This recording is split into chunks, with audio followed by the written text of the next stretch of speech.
regular city council meeting for May 8th, 2017. Madam Clerk, the roll, please. Dalden? Here. Russell? Here. Vixen? Here. Cuthbertson? Jovinelli? Here. Peterson? Here. Ray? Here. You could stand for the Pledge of Allegiance, please.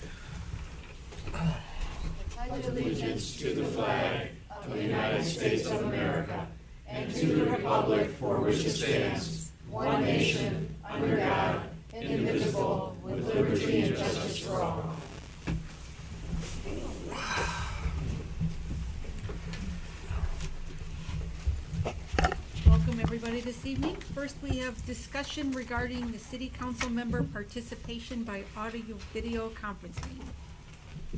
That one actually got pulled. Well, there we go. No One phone a down. friend tonight? Great. Next, we'll go to public comment. First item we have scheduled is a presentation from MML regarding the Most Improved Safety Award. Welcome. Thank you. I'm Judy Thompson-Tarosian, and I'm your account executive from the MML insurance programs.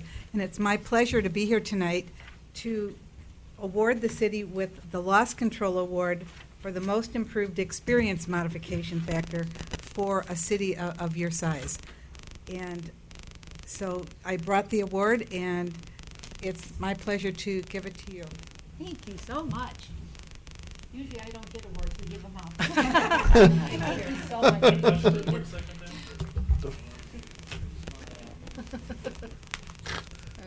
Thank you. Thank you very much. Good resist. Thank you. Quick photo bomb. What was I supposed to do? Next, we have a proclamation celebrating the Public Service Recognition Week. I don't have anybody from that, so we'll get that to the... Yep, okay, great. Next, we will do the proclamation recognizing the letter carriers Stamp Out Hunger Food Day Drive. We do have somebody from Neighborhood House this evening. Come forward.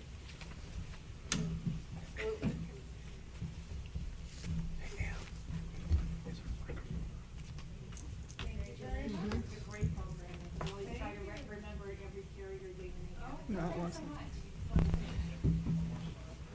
AD guy in high school, weren't you? I just asked if I could go get the Thank you very much for this proclamation. I did just want to, since I have a moment, just let you all know that the Stamp Out Hunger event is this Saturday. You can put food out at your mailbox, and the letter carriers will bring it, and all food collected in this area does go to Neighborhood House, to our food pantry. I did put some flyers out here with some of our wish list items, if good as you go idea. shopping, maybe get some of those, but anything would be great. And we do still have a need for some volunteers, and you can go to our website at ranh.org, and under the Get Involved tab, there's more information. So thank you. Wonderful. Good We luck. really appreciate that. Thank you. you. Thank you. Next, we have a proclamation recognizing May as Mental Health Month. The City of Rochester hereby recognizes May 2017 as Mental Health Month. The City of Rochester calls upon our citizens, governing agencies, public and private institutions, businesses, and schools to commit our state to increasing awareness and understanding of mental illness and the need for appropriate and accessible services for all people with mental illnesses to promote recovery. Thank you, Mr. Manager. You'll take care of that. I am going to make an adjustment right now. Is Officer Amy here? Oh, okay, great. I'm going to move her item, which is 9A. Next, please. Welcome. Hi there, as most of you know, my name is Amy Grimmer with the police department. Currently, I'm assigned to the schools, and I'm here today. Amy, can you talk in the Yeah, microphone? I'm sorry. I'm here today to, as the police department, we're requesting that we update the local ordinance. So I thought I'd come here today and kind of educate you on some of the problems we're having in the community with e-cigarettes and juveniles. I'll first just kind of give you a brief synopsis of the difference between e-cigarettes and vaporizers. I'm not sure if any of you are aware of that. It really comes down to the heating mechanism of them. You have all kinds of different types here. But they're all pretty much under our local ordinance if it's a heated with an electronic device. I'm gonna step away from the microphone for a second. That's Okay, fine. just to give you a good example. So we have like all kinds of different sizes. These are vaporizers because they're larger in nature and the way they are heated. These would be e-cigarettes. These are probably the most popular ones that the kids are using. They're called Juul pods. And actually, just recently, I did a presentation in the school to educate the teachers on them. And one of the teachers had one on her desk because she thought it was a USB port and had no clue that it was actually an e-cigarette. And the kids can easily hide these in their pockets. So the problem with these is, obviously, I'm in the school, so what we do here today is not going to impact the schools, but we have to keep in mind that these kids are coming to school from our community, from our city, and entering into the schools with this stuff. So it's not like they're just possessing it in the schools, they're possessing it out here on the streets. So this is a start that when we as a police department encounter them, that we can have some stronger ordinance, because right now our ordinance, when it was first adopted a few years ago, I felt like it was appropriate, but now it's skyrocketed, the use of e-cigarettes. The FDA has said that it has gone up 3 times in the last couple years, the usage by young adults, by teenagers. And also the problem is, the biggest problem is we don't know what the kids are using in these. These are juices that you put into the e-cigarette. So there's different ways that you could do it, but these are marketed, so they say for adults to quit smoking. But if you come up here and look at most of my juices, they're bubble gum, watermelon, cotton candy. They're not really flavors that adults are going out to use to try to quit smoking. There are some juices that don't have nicotine, but 90% of them probably have nicotine. Most of the ones I have out here do have nicotine in them, so they do have that addictive factor for the kids. But the other problem is we don't know what's in them. Kids can liquefy their marijuana. I have one of those in my pocket. Here's an e-cigarette vaporizer with liquefied marijuana in it. We don't know it until we test it. So this juice inside this looks just like those juices. Wow. We also have juices here that don't even have labels on them. And there was a liquid substance a few years ago called Cloud 9, and it was similar to the side effects of cocaine. And kids were putting it into their vaporizers and inhaling it, and it was odorless, it was clear, and there was absolutely no way that we would know what was in there, but it was a synthetic drug. A synthetic drug is when, pretty much the best way to explain this is when a mad scientist is in their garage mixing up stuff to get kids high. And that's really what it is, and there were no regulations for it. And it was sending kids to the hospital.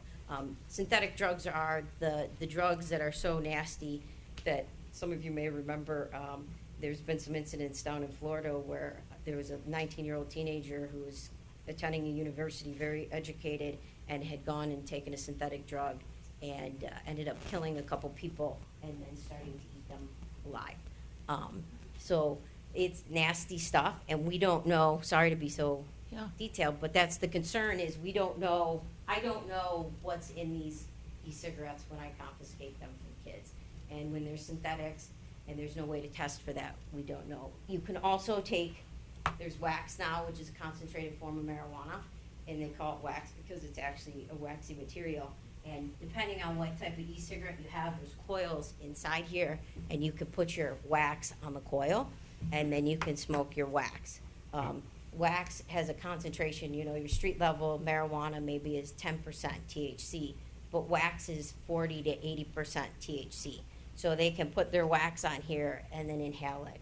It also reduces the odor, so if they want to smoke it at home or in the school bathroom, they can, and the odor is reduced a great deal. So that is obviously the concern with these type of products, and why we're requesting that we update the ordinance to be more with the times. It's such a huge problem right now. I had a kid the other day who I confiscated his e-cigarette that we had found at school, and he said, "You're taking her from me?"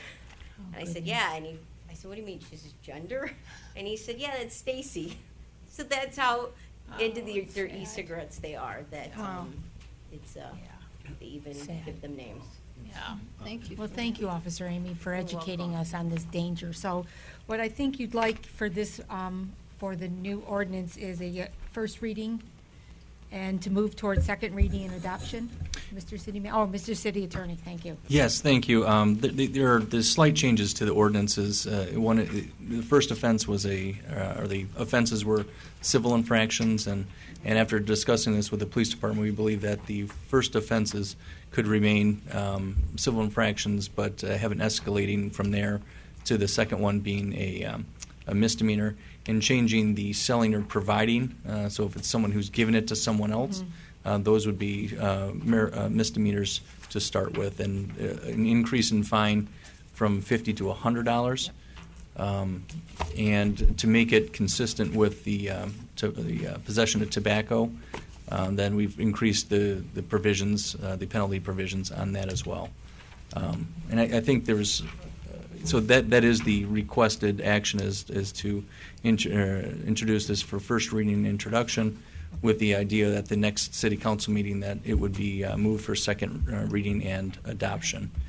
And if I could, Officer Dramer, if you could, I understand that there's actually use of these, just to give people an idea, there's actually use of them during class, and how one goes with masking that. And I think if you just can give people an idea how prevalent. Oh, it's, like I said, it's pretty much an everyday usage, especially with the jewel pods. They're so small that the kids can keep them in their hands. And with these, there's a cartridge with the liquid in it. And once the cartridge is put in and they inhale, they can get their they can get their aerosol, their chemical, their nicotine that's in there. And there's very little smoke involved with a jewel pod, which is why they like it. And obviously, if a teacher walks up, it's in their hand and they can put it in their pocket.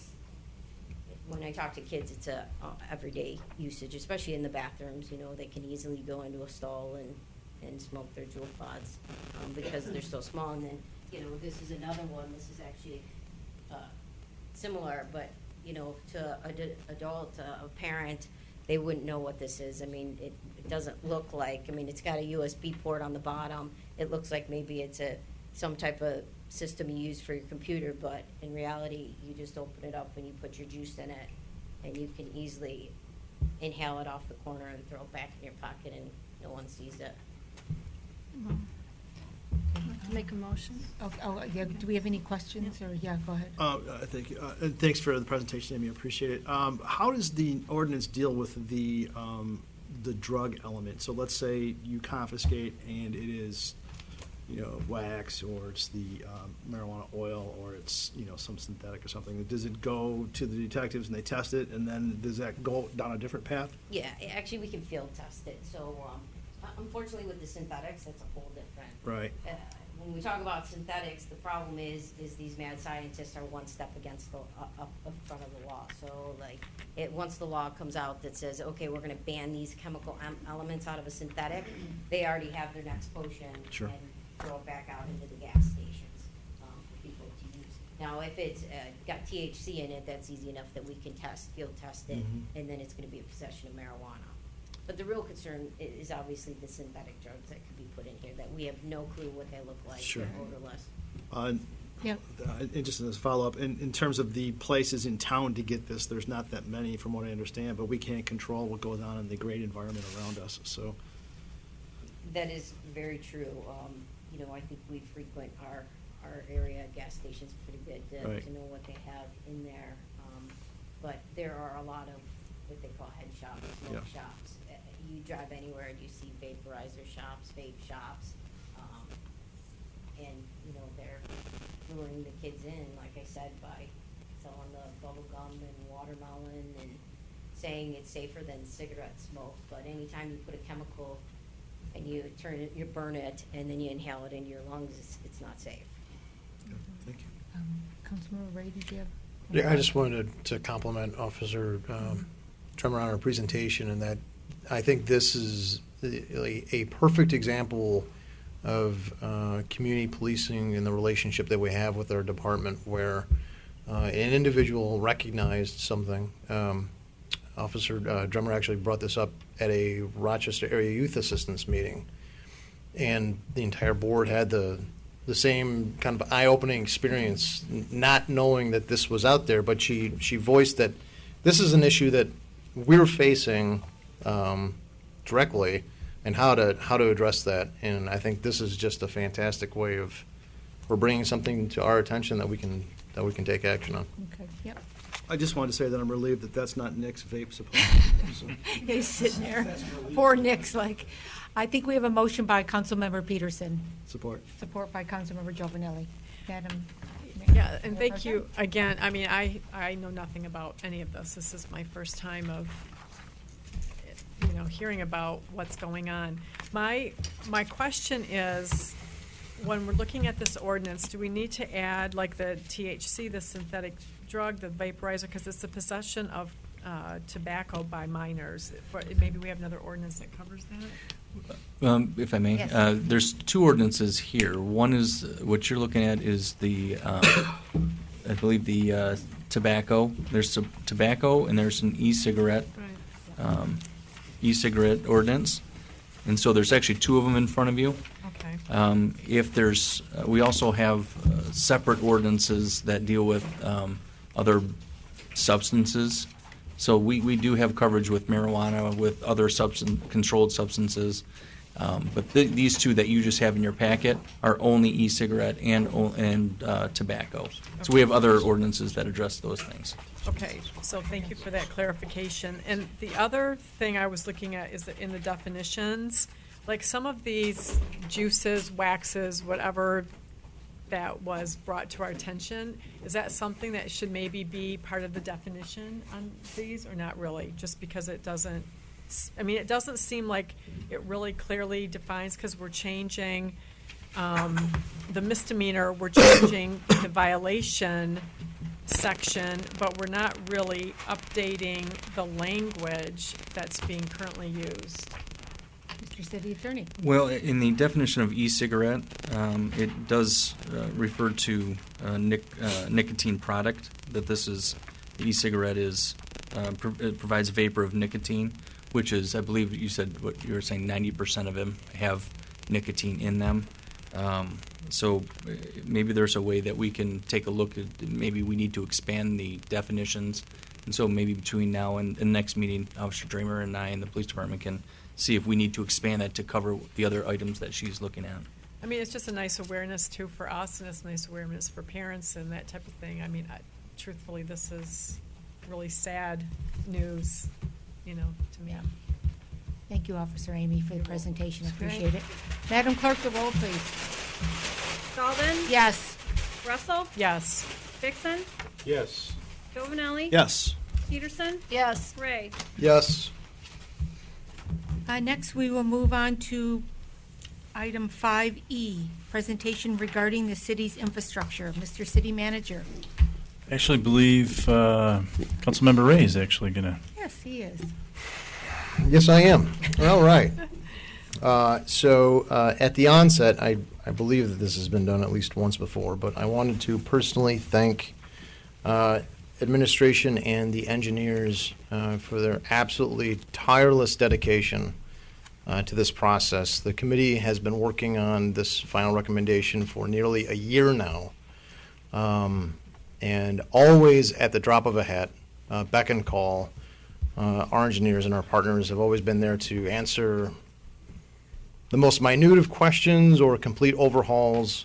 Certainly none of this would be possible without them, so thank you very much for your dedication. Speaking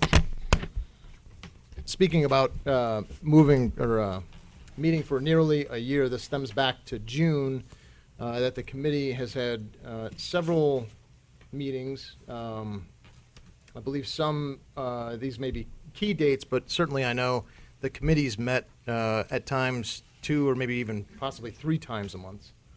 3 times a month.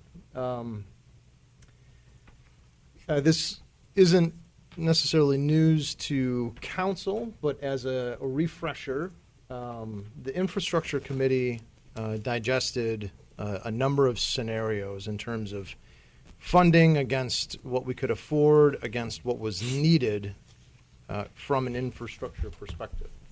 And the solution that the infrastructure committee came up with, or its recommendation, is essentially a $2 million plus per year campaign to address our infrastructure needs. Now, this recommendation addresses, say, 80-90% of the city's needs. However, there are unique projects that, due to complexity, cost, or a number of other factors, that fall outside of the scope of that.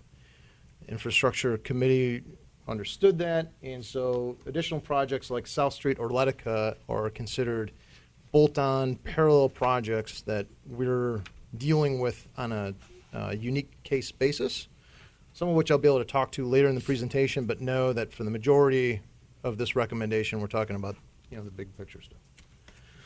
So in talking about pavement, as a layman myself at the beginning to all this, one of the norms, standard engineering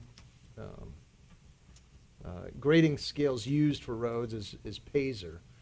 I don't need to read you the acronym, but basically it runs on a scale from 10 being the best, 1 to being the absolute worst. And the city has adopted a biannual PASER scaling methodology where every 2 years they go out and they reevaluate or repaser the roads throughout the city. We have 2 of these under our belt. The third will be coming probably spring or summer of this year, so we'll have a third data point that will reinforce the information that we already have, but this was what the committee used to move forward. In terms of the committee's current findings, the current assessment, the largest takeaway is that at current, a little over 30% of our roads are rated as poor. Even more alarming is that it doubles roughly in about 2 years. As most things go, roads, homes, anything else, preventative maintenance is the cure. The longer we don't deal or treat an issue, the worse it becomes, and then consequently, the faster it degrades and the more expensive it is. Walking back, what the committee wanted to deliver to council and the community was a thoughtful, evidence-based program where real math, real engineering numbers, real stuff went into, which I'll show you later on, went into the scheduling of projects. That's really it's a needs assessment. It's not some random prioritization schedule. The second was to really consider, rather than a patchwork approach to some repairs, redefining what a complete street meant to the city. Making our own definition in terms of what maximized the public good when talking about repaving a road or sewers or water, that sort of thing. And the last thing was knowing that this is certainly a large project with a very wide scope, that we create a flexible, multifaceted funding solution to responsibly address the costs needed for this. In terms of what we're doing today, so if we start from today and work towards the recommendation of the infrastructure committee, I shared earlier that roughly 30% or a little more is in poor condition. You'll note that this is small dot. In 5 years, if we continue the funding that we're doing now, a quarter of our roads will be considered fair to good, and 75% will be considered poor. Now again, this is based on PASER methodology. 2017 numbers still have to come in, but this is the engineering math telling us what we're getting. It may vary with some little, but this is largely the standards that are applied. In 10 years, only 16% of our roads will be rated fair to good, and 83% will be rated poor. So we can see where this poor rating from 30 to 75 escalates very quickly. Now, the reason why addressing these roads or preventative maintenance is so critical is that to go from crack sealing, for example, where you fill in the cracks with tar to keep the water out, to where you mill and fill a road, where you just grind off the top layer and then lay the new foundation, it's 80 times more expensive to mill and fill a road than it is simple crack seal preventative maintenance. If we don't do that, and it's a mill and fill situation, and we don't properly address a mill and fill opportunity to reconstruct a road, it's over 4 times expensive as a mill and fill, or roughly 325 times as expensive as the crack and sealing program. So you see where it pays dividends to stay ahead of this stuff. Not to mention any other underlying infrastructure or utility work where we might be doing water, sewer, and we're going to have a section of a road or something tore up. Certainly dollars go even farther, spending them as efficiently as possible when the opportunity arises. Now, contrasting this with where the infrastructure committee's recommendation, the $2 million plus per year program, in 5 years, it reduces, we've got about 43% in fair to good and 52% in poor. That reduces the poor rating by about a third in comparison and nearly doubles the amount of fair to good. All right? So that 5-year gap really means a lot. Carried out to 10 years, 42% against 53%. Again, that reduces the poor percentage by almost half and nearly triples the fair to good rated roads. I should pause there. Should I stop for questions or just keep rolling? Keep going. You're Keep doing rolling. good. Okay. Okay, so in terms of funding, I mentioned a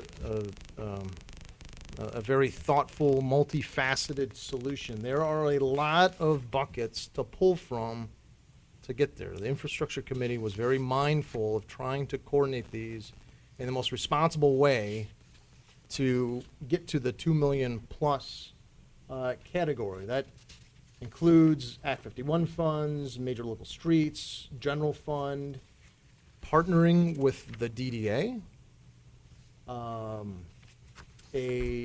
assumed 3/4 mil that would be citywide, future revenue, and then general fund reserve. You'll see a note that this does not address South Street or Atletica. Again, this is the big picture sort of stuff. There are certainly a lot of numbers here, but this pro forma gets the city in touching each of those buckets into a position that I think responsibly shares the load in terms of where we can pull dollars from and be the most efficient. Here we've got general fund spending, DDA, the recommended 3/4 mil, future revenue growth, DDA subtitles, gapping, and then more here. Suffice to say, the important takeaway from this screen is that the committee has prepared a pro forma that is flexible. This is not, certainly not some cast in stone 5-year forecast. There's lots of variables baked into this, but the committee considered the possible outcomes from each of these and attempted, and in my opinion, has delivered a system approach light years ahead of where the city was before in terms of trying to forecast and schedule these projects, certainly how to pay for them. In talking about complete streets, this is the redefinition, if you will, the one that we've proposed the city adopt. Again, I'll save reading the definition to you. However, the point that I would like to bold, italicize, and underline is that it is purely to ensure the maximum public benefit. In redoing roads and infrastructure projects, there are a number of things to consider, not only just from a coordination standpoint, but a maximum efficiency, the return to the public good on that investment. And that is something certainly the Infrastructure Committee is considering for each of these projects, as well as projects into the future. In terms of that prioritization schedule, when will my street get scheduled, or when is this going to come through? You can see that this is certainly a complicated process. This is not a score the street on 1 to 5, or just whenever your Paisley rating gets to a number that we're going to hit it. There is a lot that goes into this. And this is what the Infrastructure Committee has considered up to this point in its preliminary scheduling of projects, which I believe is in the following slide. Or no, I'm sorry, I have maps to show you. This is a map of the entire city. You see dotted lines represent mill and fill projects. Solid lines represent reconstructs, each color being coded to a particular construction year. And you'll see that the Infrastructure Committee has worked to identify projects scattered throughout the city in terms of coordination. There's certainly a tolerance that the city can have in terms of construction projects, and we're very mindful of knowingly scheduling them around the city so that traffic isn't impeded in any dire way. Here is a map of just the downtown area, again in terms of projects identified. I'd like to thank, while I have the moment, the DDA for both their warm welcome at the DDA meeting and their willingness to partner with the city to schedule these projects, and that we certainly have a cohesive approach to dealing with these, and it's far from ad hoc. Now, before I get to the next slides, I want to pause and emphasize to my fellow council members and the public at large that this is a as scheduled list of projects that are an example, and that this is not hard-coded, that if your road is on 2020, that the trucks are going to be out there in 2020. This is a very flexible plan. It's designed to be fluid, so if you see your street, don't run out and expect the trucks are going to be there that year. We're still working on this. But to give you an example, calendar year 2018, white boxes are identified as those mill and fill projects. Orange ones are the reconstructs. Those are the most expensive of them. The mill and fills are the ones that really extend the life. You'll see city side, DDA side. In the first year, the DDA's seeding their infrastructure fund. And in 2019, we get to work in the DDA, again here in the city, with reconstructs, mill and fills, so on and so forth, as they say. These are scheduled now. Now, again, these projects may be reprioritized. The Infrastructure Committee is looking at how to farther forecast what's on the horizon so that we have a constant tickler of what projects are bumping up. And to go back to this slide, this prioritization criteria, if something changes where either we're going in for another utility, or we can partner with a neighboring municipality, or any one of these variables may push a project ahead, where we get the maximum return to the public benefit, or postpone. So the Infrastructure Committee was also mindful of the cost to the resident that it would take to get ahead of these projects, and requested that a sample millage impact slide be prepared to get a sense of what the cost for this road and infrastructure program would be. And on average, I think it comes north of just about a little over 30 cents a day for the average home. You certainly see different figures depending on property. Now, furthermore, the infrastructure committee was also aware that we're talking about water and sewer and a lot of other things, and that there's a lot going into infrastructure, not just roads.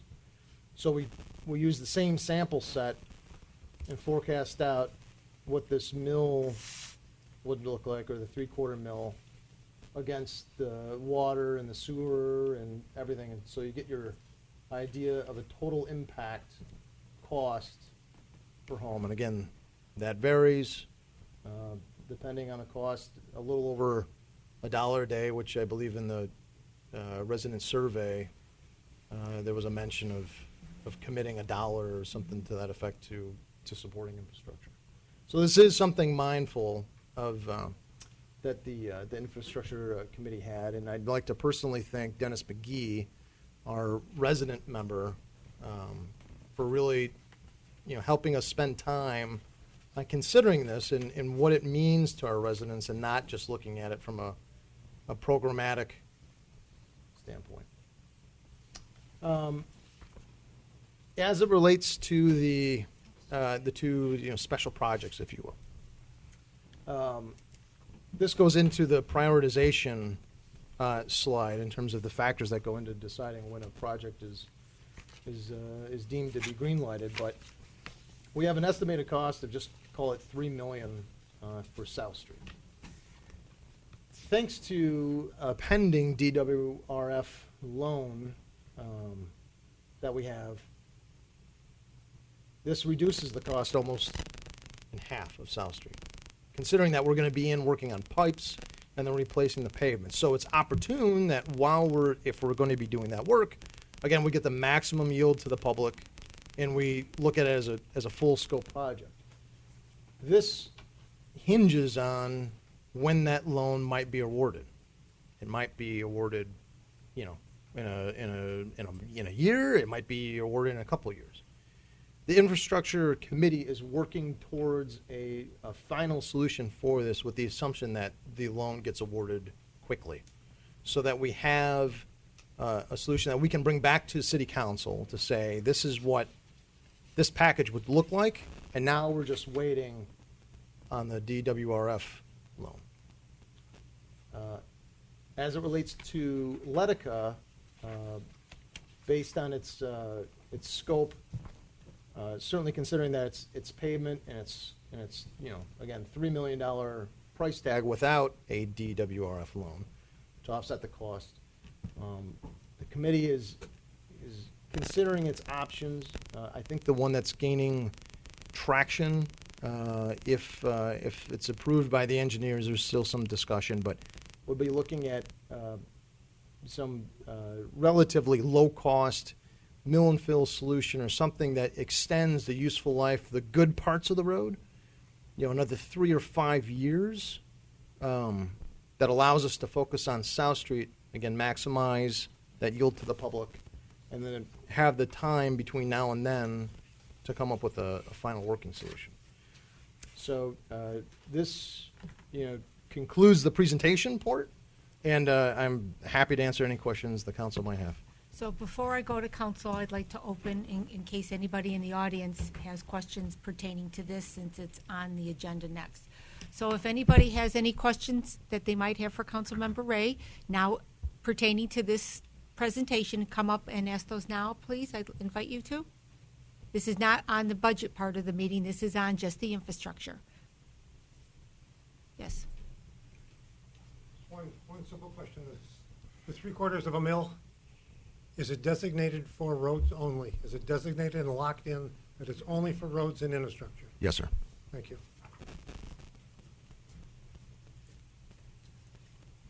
Good evening. Good evening. Dr. Atala, 610 Main. 3 issues that I'd like to I'm sure you addressed them, but I'm not aware of them. So, number 1, the water. I mean, I know we have our water analyzed every year and we pass it very nicely and so on. But I never see in that water analysis the lime content of the water in this town and the iron content. So many days we come in, you turn the faucet in our buildings, the water is red, pure red. Okay, so tenants call, we tell them calm down, it'll go away. As far as lime, well, we continue to lose water heaters, we continue to lose bathrooms. It's constantly, we're repairing plumbing plugged with lime. When are we going to address the lime and the iron issue and not just the bacteria? And I'm not going to go into lead or anything else, okay? I'm just sticking with what we see. I've brought to you as city council more than once section of pipes showing you the content of sediment and lime in these pipes. And that's costing us money on a daily basis. Issue one.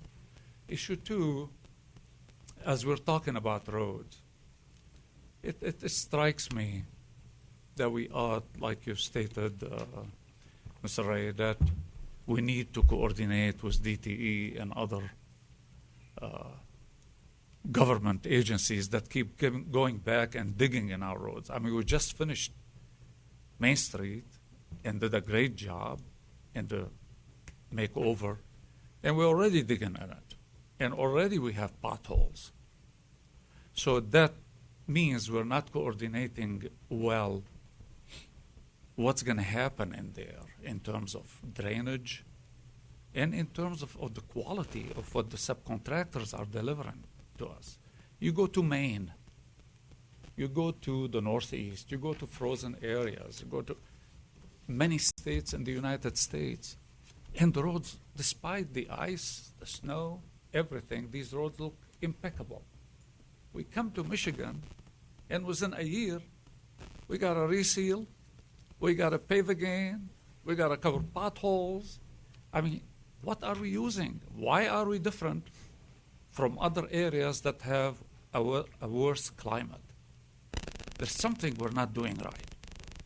I am not an engineer. I'm not a cement guy.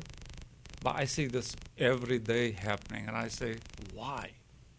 So if we need to save money, and money is hard to come by, I'm sure the DDA is willing to contribute and so on, but having been for many years the chairman of the Site Development Committee and how we want to grow the DDA to do its own projects, now it's going to be burdened by going back to doing infrastructure and so on. You know, I mean, that's great, but it's going to take again from the growth of the city itself, not the infrastructure. Do it once, do it well. That's what I think we ought to do. I mean, going to the first bid isn't the way to go. We need to have our experts look into what the heck these people are doing and making sure we're doing it right. Thank you. Thank you, Dr. Atala. Thank you.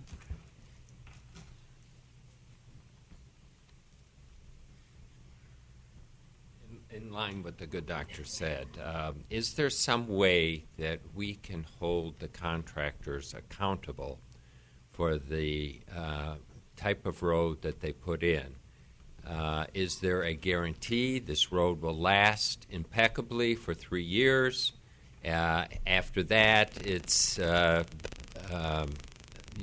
less of a guarantee. But for the 3 years, 100% guarantee they'll come in and fix the road with no question.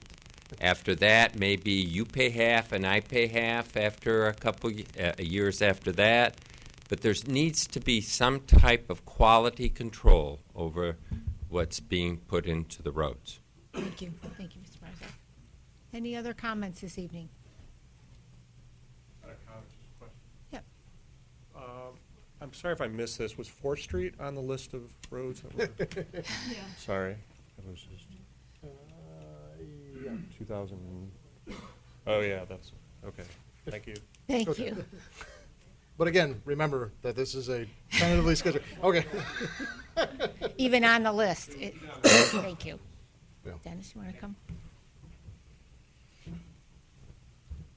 Good evening, Mayor. How are you? Good. How are you? Good. I'm Dennis McGee. I'm on the Infrastructure Committee. I'm the resident And I always feel it's important for you to hear separately from me, not just as a member of the committee, but to get my reaction from the street, so to speak. And so I wanted to just spend a couple of minutes tonight. Many of these comments I made before at other presentations, so I'll be quick going through them. I got on the committee in August, so I think it was operating for a couple of months already, but I got up to speed within the month, and it became pretty clear that the principal issues here, the critical issues, are water and sewer. ASEAL and the engineers came up with a figure that, I don't know, there were several dozen miles of water and sewer mains in the city that are pre-1960. But nobody knows what that nebulous term means. There was also mention at some point that in one of the recent excavations replacing water and sewer mains, they found wooden mains. And that doesn't mean that those are in service, but it gives you an idea how old the city really is. And no one can say there aren't, but they could be. The point is, if you look around at municipalities in crisis, whether it's Macomb County or whatever, it's probably because of a water and sewer main collapse. And you just simply can't go forward and hide under a bushel and not do anything about that. Well, you did. We brought a recommendation to you to fund that by some putting in a flat rate fee to every water and sewer user, and also allowed the administration to go ahead and apply for these grants and loans from the state. Rob mentioned one just a few minutes ago, and I suspect you go forward with that. There'll be some debt, but that means it shows how serious we are about getting water and sewer funded and taken care of by the administration. So I'm content with that. The roads are a different animal, and we've had many spirited discussions at the infrastructure committee level because I don't hold them at that same critical level. Roads rarely collapse. Letica's a good example. You've been all driving on it for, 20 years now? And every year it's a little worse, and every year it's a little worse. But it never gets critical. It's a pain, but it never gets critical. When roads collapse in this climate, it's usually because the water and sewer underneath them collapsed. And then the roads and everything else goes with them.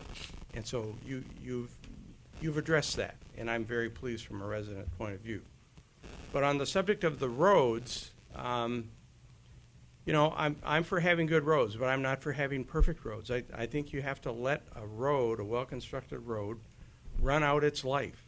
And that means, yes, it'll be in service through some of that poor period of time before you actually pull the string and decide to tear it all out and everything underneath it and rebuild it again. So I don't think you have to do something like that. I'm pleased with the direction the committee went because we did not suggest debt to you. We've suggested that you look at our recommended program for how to deal with these roads for 5 years. We pointed out the ones that the engineers tell us are in the worst shape, and we're recommending to you that you direct funds that you control every year into repairing the roads. But if you sold bonds, you're stuck, and so are future councils stuck. They can't do anything about it. We all have to pay. If 2008 through 10 happens again, let's say you put our plan into play. Let's say you raise the millage rate, and we're moving along, but in 2 or 3 years we have a repeat of the economy. You can wash this. You have the right to set it aside until things are better again. And we'll ride around on bumpy roads. The ones that will get replaced are when a water and sewer main goes out under them. And you have to have some money set aside to do that. So with that in mind, I'm pleased that the recommendation we're given to you leaves control in your hands, but next year there's a new council, and it leaves control in their hands as well, and I think that's very important. South Street's another story. That's the most critical need, in my mind, that you have in this city. I've heard the chief speak about it before. If I recall, there's a 4 or maybe a 6-inch main under that road right now, but a lot of industrial. If you had a repeat of that recent residential fire you had, barely one pumper truck can be supplied by the water that comes out of that main. My guess is you had 2 pumpers and an aerial working at that residential fire. They could not perform. And I know the chief has heroic plans for running lines and hoses, but what if the volunteers all don't show up? What if the mutual aid is busy somewhere else? I mean, what if? You've got to get that fixed. We have to have a modern road, a modern water and sewer system under it. Frankly, I think that that's one of your best chances for economic development into the future. I think the whole nature of that length of South Street can be changed. And I think it's very much positive compared to what's there now. What's there now is fine. Small commercial and industrial, but I think it could become a neighborhood unto itself. And, you know, I had some background in that stuff, so that's why I'm telling you that. Anyway, I know some of you are hesitant on the road portion of this thing. I think that what we propose is good. This was my idea, Rob. If you put this back up again, if you can do that. This is the total impact thing, and what I was looking for was a representation across the city of various taxable values. And so those are actual residences, but obviously we didn't put the addresses on them. And this is, the water portion is based on what they paid in 2016, excluding the irrigation thing, projecting what they're probably going to pay in 2017 as well, unless they've had 5 more kids move into the house or something like that.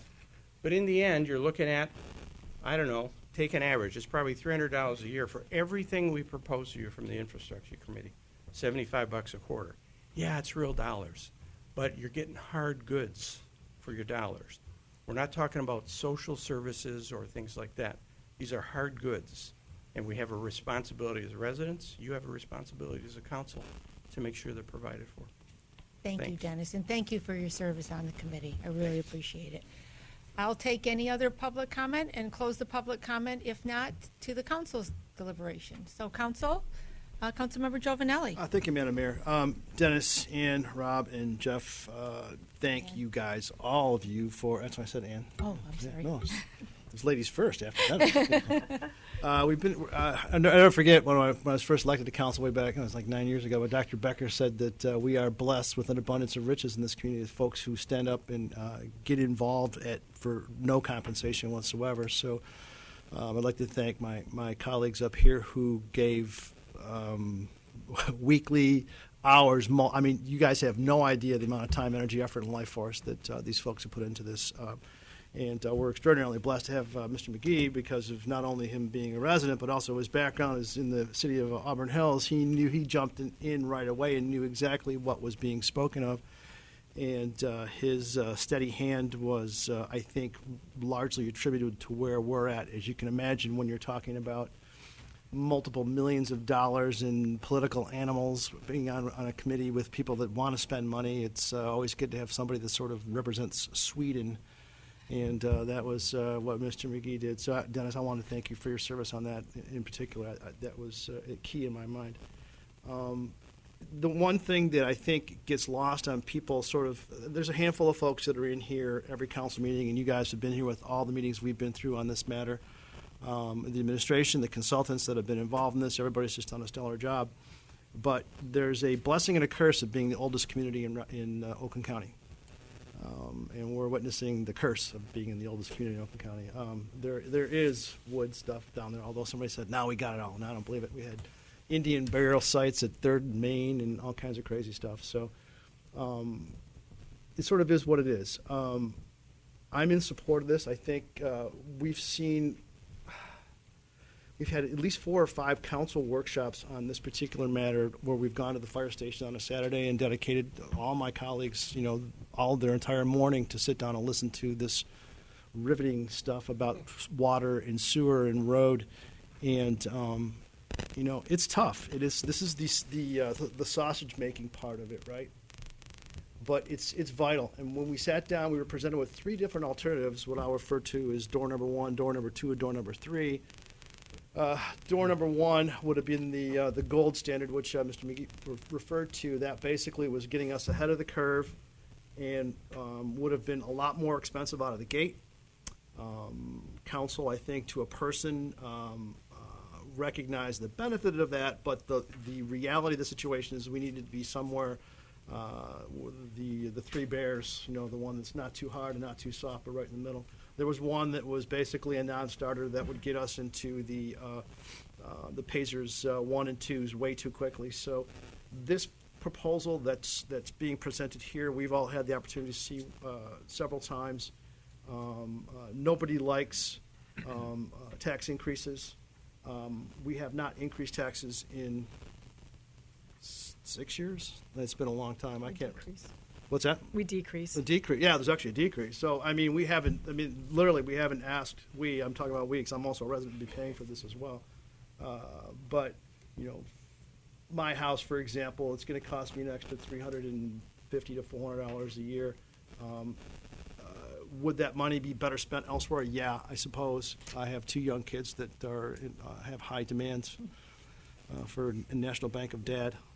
But in reality, that $400 compounds amongst everybody else that is kicking it in, and it's getting us to that point where half the roads are, at 4 or better, 5 or better, and that the value proposition there for me as a resident is now the value of my home is increasing.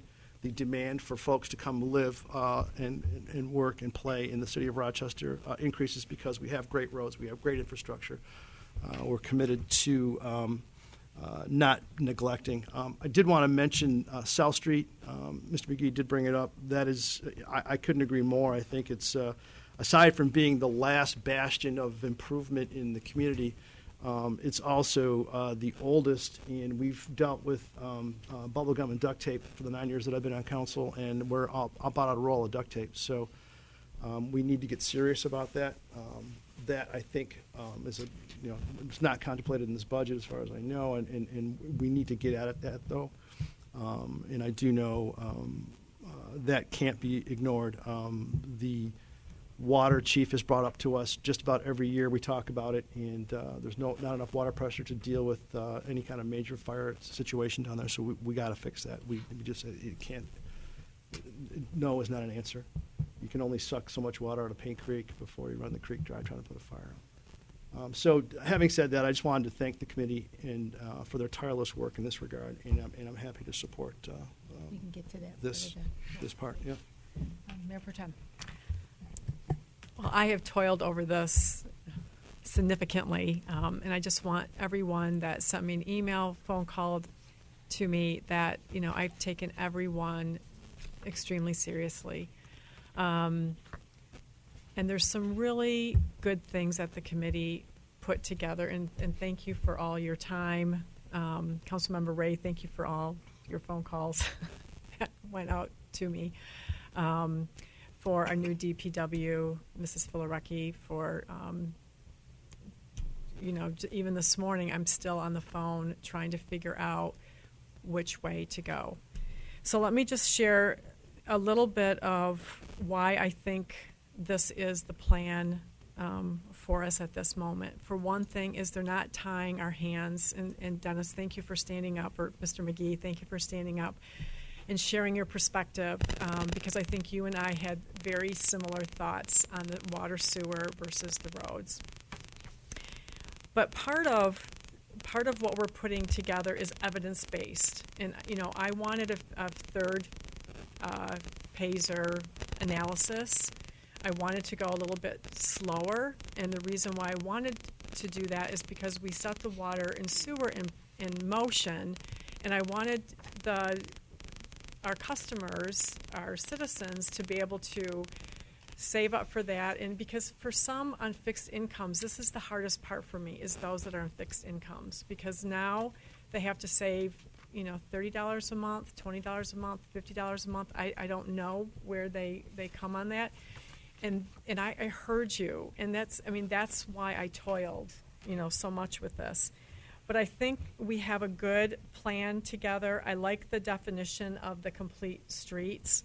I think that has to be flexible and fluid, and that's one of the conversations or a couple of conversations I had today, is because we can't just make the road look pretty. If there's a spot that needs to be addressed and the color is different or it looks different, that's how it has to be, because it's going to be based. I have total assurance that it's going to be based on need and what the current, PASER rating is, because water is destructive. I mean, water, it can damage something that looks perfectly excellent this year, but we have a problem next year. So, I really do appreciate that. We have a systemed approach. And the other piece that I know that there was tons of concerns that people wrote into me was Letica and South Street was not in part of this 0.75. But I think we have a plan. I think the multifaceted financing that we're putting together is really brilliant, and I hope that people can really understand what the infrastructure committee has done and what the leadership of the department heads of the city have done with their engineers to really make this a plan that's smart, that's thoughtful, that is not just, trying to make everything look good, but it's really trying to put a structure together that is the healthiest for our community. So I don't want to speak any longer on this. I want everyone to know that I did put a lot of time into making this decision. And I do appreciate all the department heads, the engineers, and the infrastructure committee for all the time and the value that you brought to us with this recommendation. Thank you. I'm just going to say that when I put the committee together, I knew they would do a good job. Everybody has worked very hard. I've spent a lot of time. I spent time with Terry. I spent time with all the different people that were involved in this process. And I think it's really what's best for this community. A community is judged on its infrastructure and how well it holds together, and water and sewer is the most important, and I think we've tackled it nicely.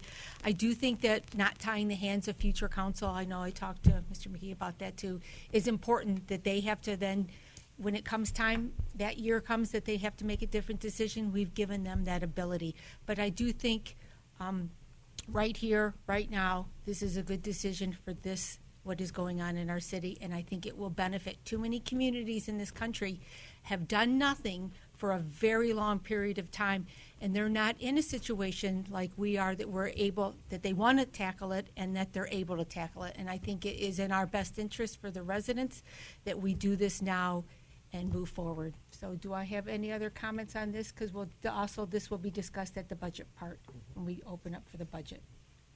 If not, I'll go ahead and move. Do we have next is approval? Oh, I'm sorry. Can't forget. Do we have any miscellaneous public comment this evening? I do.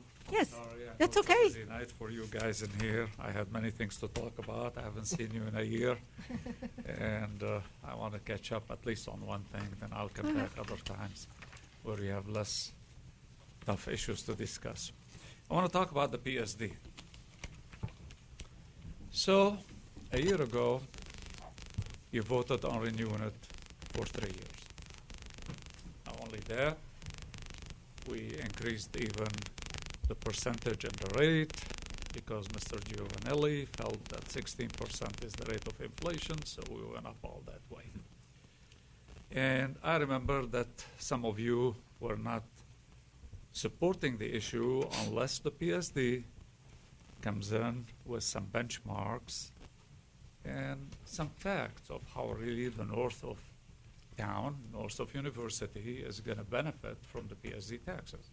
I had requested to be out of it, mostly because we don't feel we benefit north of University. And two of the buildings that are on the total cost there are mine, so paying and not getting a fair share of the benefit, I had a point there to ask to be removed of the PSD taxes. Not only I wasn't removed again, but the rate was increased by 16%. So the PSD came in with its chairman, Mr. Smith, and executive director, Christy Trevorrow, and they both promised that we'll have for you some numbers, some benchmarks to prove that the north of University does benefit from the PSD. So I have a simple question. Were you presented with that data? No? Mayor? Were you presented with that data by the We've PSD? had one meeting that they've come forward to us with Mr. City Manager. Do you have data that you can substantiate and show it to me, share it with me, and so on about what happened to the north of town? There. I was going to say, I don't know if Christy's still in the back, but yeah, there were some results that were shared. Thank you, Council. So when we came in, we did do the benchmarking. So we did do that. I want to say it was in December that we came forward on that one. And then our other part of the promise, which was to get to North Main, was this year that we're going to be doing an actual new survey of all the businesses in town, including North End. So that one hasn't come back yet, but that was our promise that we would do it in 2017. So more than likely, we'll be tackling that this summer. So we can look for something maybe in the fall. Yep, but we did do the benchmarking overall for town. That's the one that we did in December. I thought we had something Yes. that came. Okay. Yep, yep. Is there anything we can see so far that has, I know that there were a couple more projects south of University this year, part of all the promotions that PSD does. Has anything happened north of University? to your Sure. knowledge? So Yep. if I could, actually, the first one that we're doing north of, and it actually encompasses both north, south, east, west, is open late Thursdays, which is kicking off this Thursday. And several businesses on North End were contacted. I know that someone from PSD was supposed to get in touch with Renee to talk about the restaurants. And then we have other people that were on North End that were contacting all the people up there to make sure everybody was getting involved. Yep. We're anxious to see, but the restaurants, Sure. they do open till late nights Sure. anyhow. Okay. So this is a Okay. major issue, and I really would like to have some answers for that Okay, that so are maybe practical and factual. offline, we could follow up, Dr. Tullo, with you. Very Or maybe good. at the next meeting, I will have some information, and I can give that out publicly. And you can forward it to me too. And I'd Absolutely. appreciate that, and I'll leave other meetings to discuss other subjects. Thank you. very much for Thank your you. attention. I appreciate it. Yes, it is, absolutely. This is miscellaneous public comment. Well, I don't normally stop in the middle of a vote. I know, we actually aren't voting, we're just, people were just expressing their Right, I'm in opinion. full agreement with all of you on that. Okay, thank you. I have a few issues. Yes. Steve Zook, 1639 Stony Creek Drive. The first one is I would like to comment, Mayor Pro Tem. You asked a question about the survey. You know, people are very unhappy about the ordinances and the restrictions and everything. Obviously, the council has not been listening to what has been set up here over the years. Most of those were from our subdivision. We're very unhappy with getting any restrictions or getting any ordinances enforced. So if that's the big problem. The people in our subdivision and especially in the old neighborhood feel that you don't want us here. You don't want us to come up here and comment. You know, this is, you know, you guys sit up there and see this, but you don't see what we see from the other end. We used the one instance that when we asked to have a ordinance, a blight ordinance taken care of, that the blight was decided by the city, not by us. When the homeowners came as a group to take and get it done, we were told that we were overreacting, there was no blight, and that we were mulch Nazis. And do you want the city council to send in Gestapos? Now, that's totally out of place for anything coming out of the council, but it did happen. And they're very unhappy with the way restrictions are enforced. So you're talking your subdivision's rules No. versus cities- the city's no, the ordinances? city ordinances. Okay. Our subdivision rules, I handle. Okay, We handle those. Those are fine. But, you know, there's things that we do that we have rules stricter than yours, and we have rules that are the same. I understand. When this last big windstorm, when the trees get blown down, we put in a C-click fix. Month, 6 weeks, nothing. Nothing's happening. Nobody's doing anything. Okay. I do my normal thing. I call Nick on his cell phone, send him a message, and what happens immediately? I get a message back that says, got it. 3 days later, got it fixed, done, thank you. It goes through regular process? Not gonna happen. If we didn't have Nick, we'd still be doing stuff that was 5 years ago. Okay, so we need to look in the C-click fix. Right. Okay. It isn't that. We need to look in at just enforcing all of the Okay. ordinances. Just simple things like, Okay. you guys have you had a plot plan for our first RARA, and that included a light plan. The lights on that building do not follow the light plan. They shine, the parking lot is 500 feet long, and they're trying to light it from the building to the end of the parking lot by the trail with floodlights. You come westbound on Letica, the floodlights are so bright in your eyes, you can't see. It's been brought up before the city council. Nothing's changing. And it won't change until they have a big event, somebody pulls out and gets killed, and then they'll say, oh, should have paid attention to it. We have sign ordinances. We just went through the temporary sign. No sign can be over 6 square feet. If you drive through the town, there's banners and runs all over the city. big banners that are against the city ordinances, that are put up by some are put up by the city people. I shouldn't say the city people, but by people who know better. And they know because the city will do nothing about it. Blight ordinances, you can't get anything handled on that. But this is the kind of stuff that the people are specifically angry at, because we write all these ordinances and we don't enforce them. You need to come to an understanding of what you need to do. Is you either need to take and rewrite the ordinances to the condition where you will enforce them, throw the ordinances away, but don't write strict ordinances and do nothing. It's been too long, too much of that. Now, I also read through the packet today, and the DDA liaison is going to give the report. And on Cedar Brook, there's nothing in the report about them wanting 180, 80 carports. There's nothing stating in there that was discussed. There's nothing talking about the trash compartments that are going to be added and facing Parkdale. None of that's put out there. I don't know if that's purposely done so nobody don't see it, but this is a 188,000 square foot building that's going to be 82 foot tall. Parkdale will never see light. And when that thing goes up and hits 82 feet, whoever is on this council will be running for cover, because the people in this area are going to be just outraged. I don't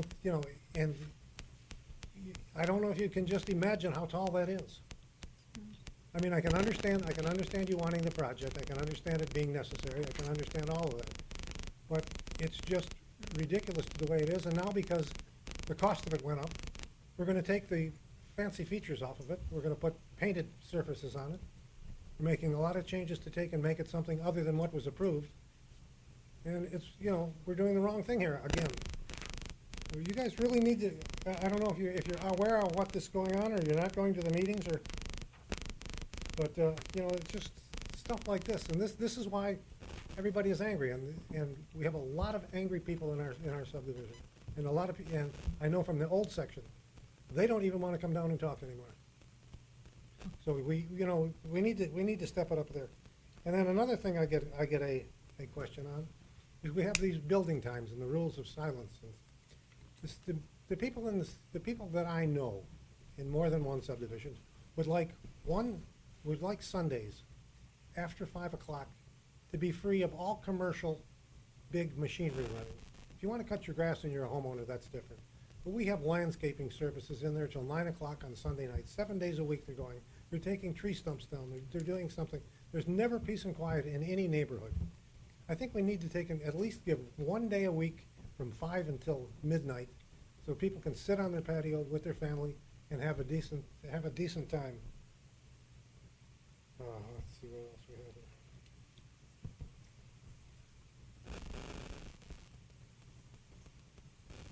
here. And the other thing that everybody's talking about is events.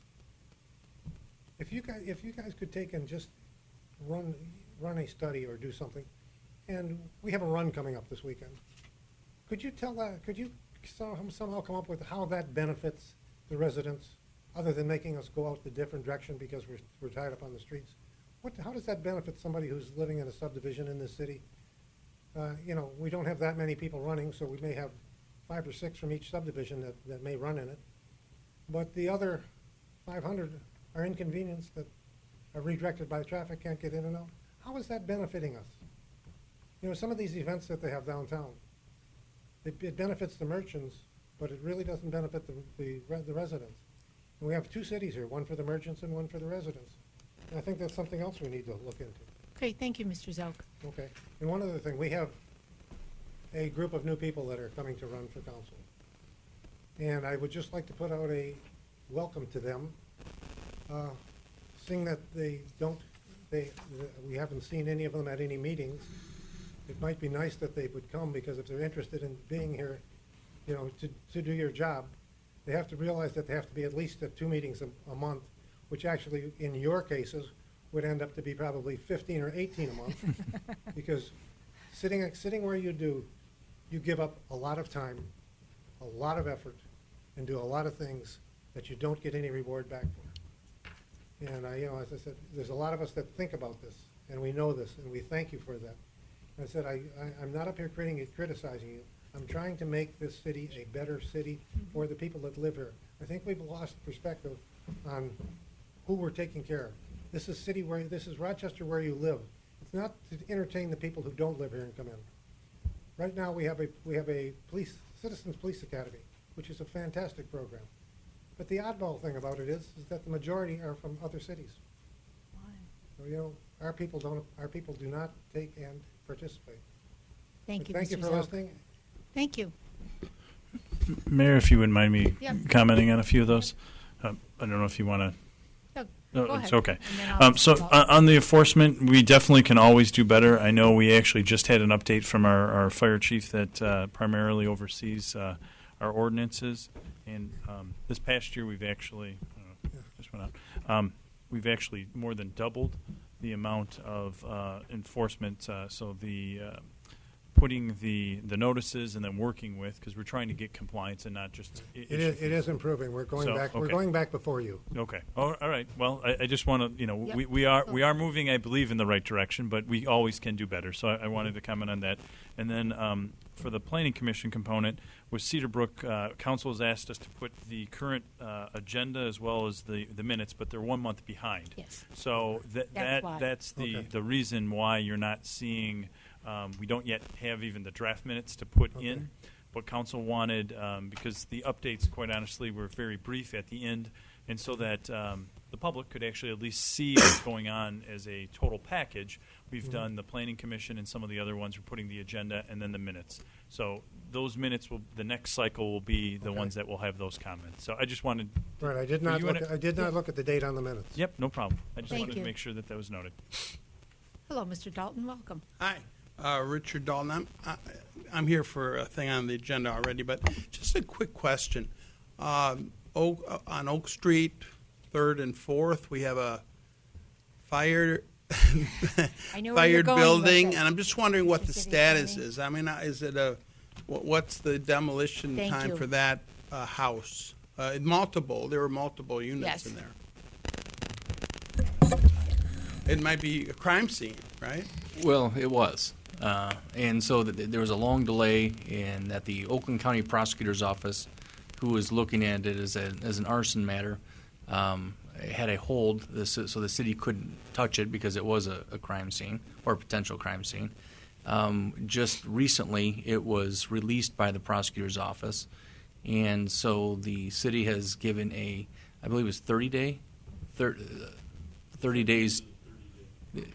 notice to get it, to pull a demo permit and to get it knocked down. And if the property owner doesn't do that, then it's the fire department is given a notice that it will be, the city will take the next steps to, I think, come back to this body to deem it to be a dangerous building so that we can knock it down.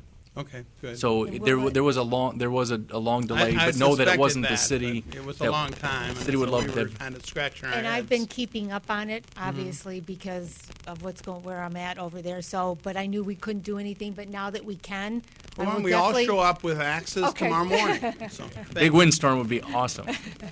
Thank you. Any others? We'll go ahead and move forward on the agenda.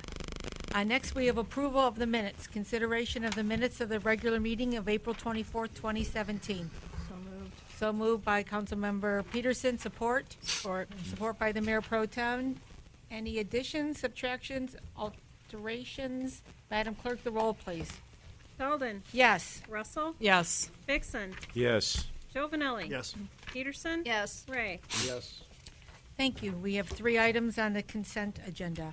Consideration of a request to accept the list of candidates for the November 7th, 2017 general election and the notice of cancellation for the August 8th, 2017 primary election. Item B, consideration of a special event application from the International Christian Church to hold Praise in the Park on May 28th from 10 a.m. to 2 p.m. in the municipal park. Item C, consideration of a request to implement residential permit parking on 4th Street between Oak and Elm. Do I have a motion? Yes, motion by the Mayor Pro Tem. Yes, I have a comment. Yes, do you want to? If someone supports it. I'll support. Councilmember Peterson, support, comment? Yes, the only comment I got that I did get a couple of emails on the praise in the park, and I do appreciate the chief putting down, I can't find my little sheet right now, but I think it was no something, so the noise can't go. Amplified, thank you, amplified music. So can they start before 10 o'clock, or is 10 o'clock the hard time where they can, because some of the complaints came before 10 o'clock, so is that the hard start where they can actually practice? It looks like that was correct. That's what it looked like on the application form.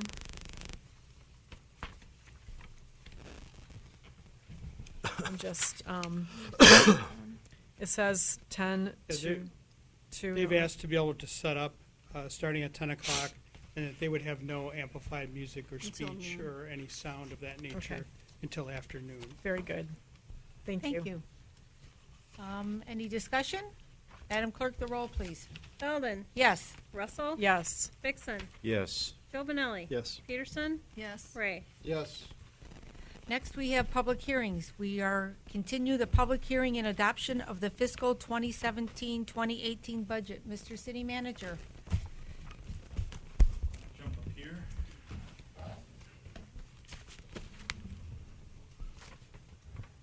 And switch presentations. Thank you. Pointer.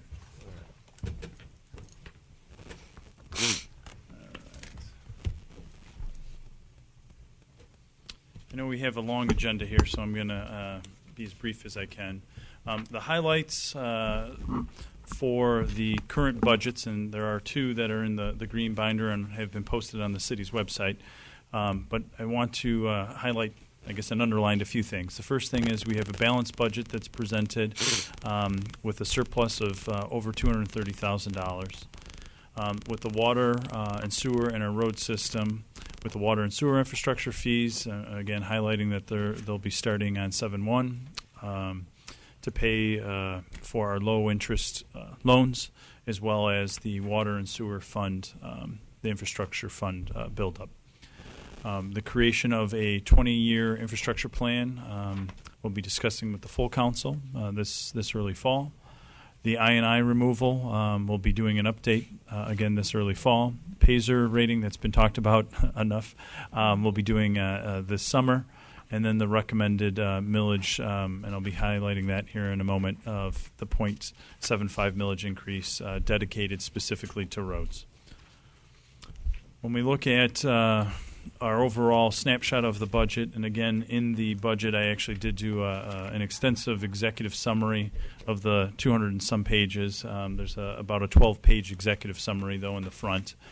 And I'd be remiss if I didn't thank really all the department heads, but really the heavy lifting was done by our finance director and our assistant finance director. Here, without the millage increase, what I want to hit on, again, is an overall balanced budget, and then, again, with the millage increase, really you see the main differences up into the actual proposed overall funds. And then with the millage increase, you're seeing where it's going to be spent out when we're getting into the various funds. Again, without the millage increase, and then with it, on this one, I'm going to highlight the bottom number, which is the appropriations to other funds. Where that expenditure then gets kicked over to is onto the local and major roads.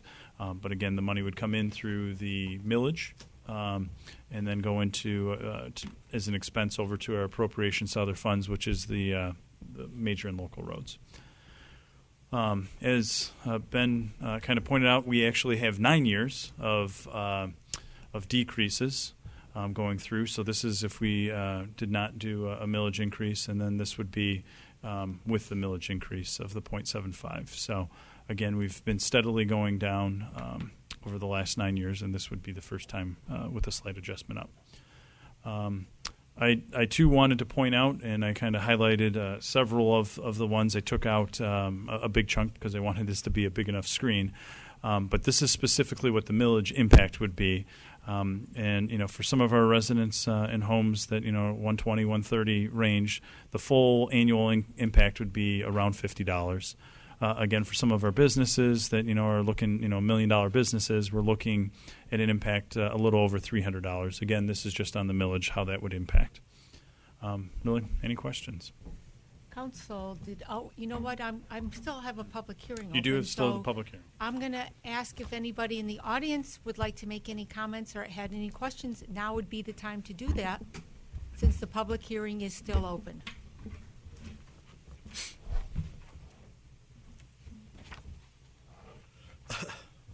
Paul Marzak, 1058 Bloomview Circle. I would like to talk about the 0.75 increase. I'm in favor of it, don't get me wrong. But what I would like to see happen is that the council, in accepting the budget, indicates in that acceptance or approval of the budget that the 0.75 is dedicated strictly to infrastructure projects. I know that it was shown in there, but things change over time and budgets change as time goes on. Excuse me. So I would like to see in the approval that it is specifically stated that the 0.75 is specifically and only for infrastructure projects. Thank you, Mr. Thank you. Marzak. Thank you. Any other public comment on this item this evening? Going once? Going twice? I'm going to officially close the public hearing on the budget. I like doing that. Scared me. Council. Have a Council tissue, members. please. Sorry. Thank you. Any discussion? Councilmember Peterson. Well, this goes, I do sit on Infrastructure Committee. Been a long process. Do like the presentation that was given tonight. More of it has come to light since Ms. Shannon Filarecki has been part of this whole entire process. It has given more life to what that 0.75 millage really is going to be for and everything, except the only problem I have with all of this is I think that we're looking at the numbers and wanting to use future monies out of DDA and the rest of the city to be a part of that, and that's a huge number. And I guess I'm on the fence with that because I know as much as we need to have this done, relying on futures without knowing exactly what's going to happen kind of, in one sense, kind of totally blows that 0.75 out of the water if there's ever an issue and those monies don't come in. And I don't want to see us going backwards or trying to find another way to recapture those funds to move forward for these projects. So I want to thank everybody, the engineers and everybody for that, because it's been a very good year of going through and really narrowing down what and how to improve our community for the betterment of everyone. And I guess throughout the rest of this discussion, it'll be good to hear my colleagues' thoughts on these numbers, because as much as we need to do that, I'm really uneasy, for one, not getting a vote of the people for a millage, and number two, counting on monies we don't really know are going to be here to use. Councilmember Ray. Thank you.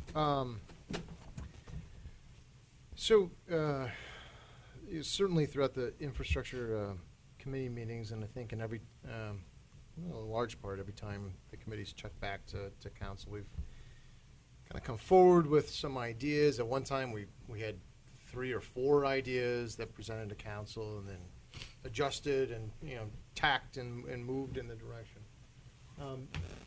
I think similarly to what I mentioned before in my presentation, the pro forma is largely a flexible suggestion and recommendation to this council and future councils about what this program will look like moving forward.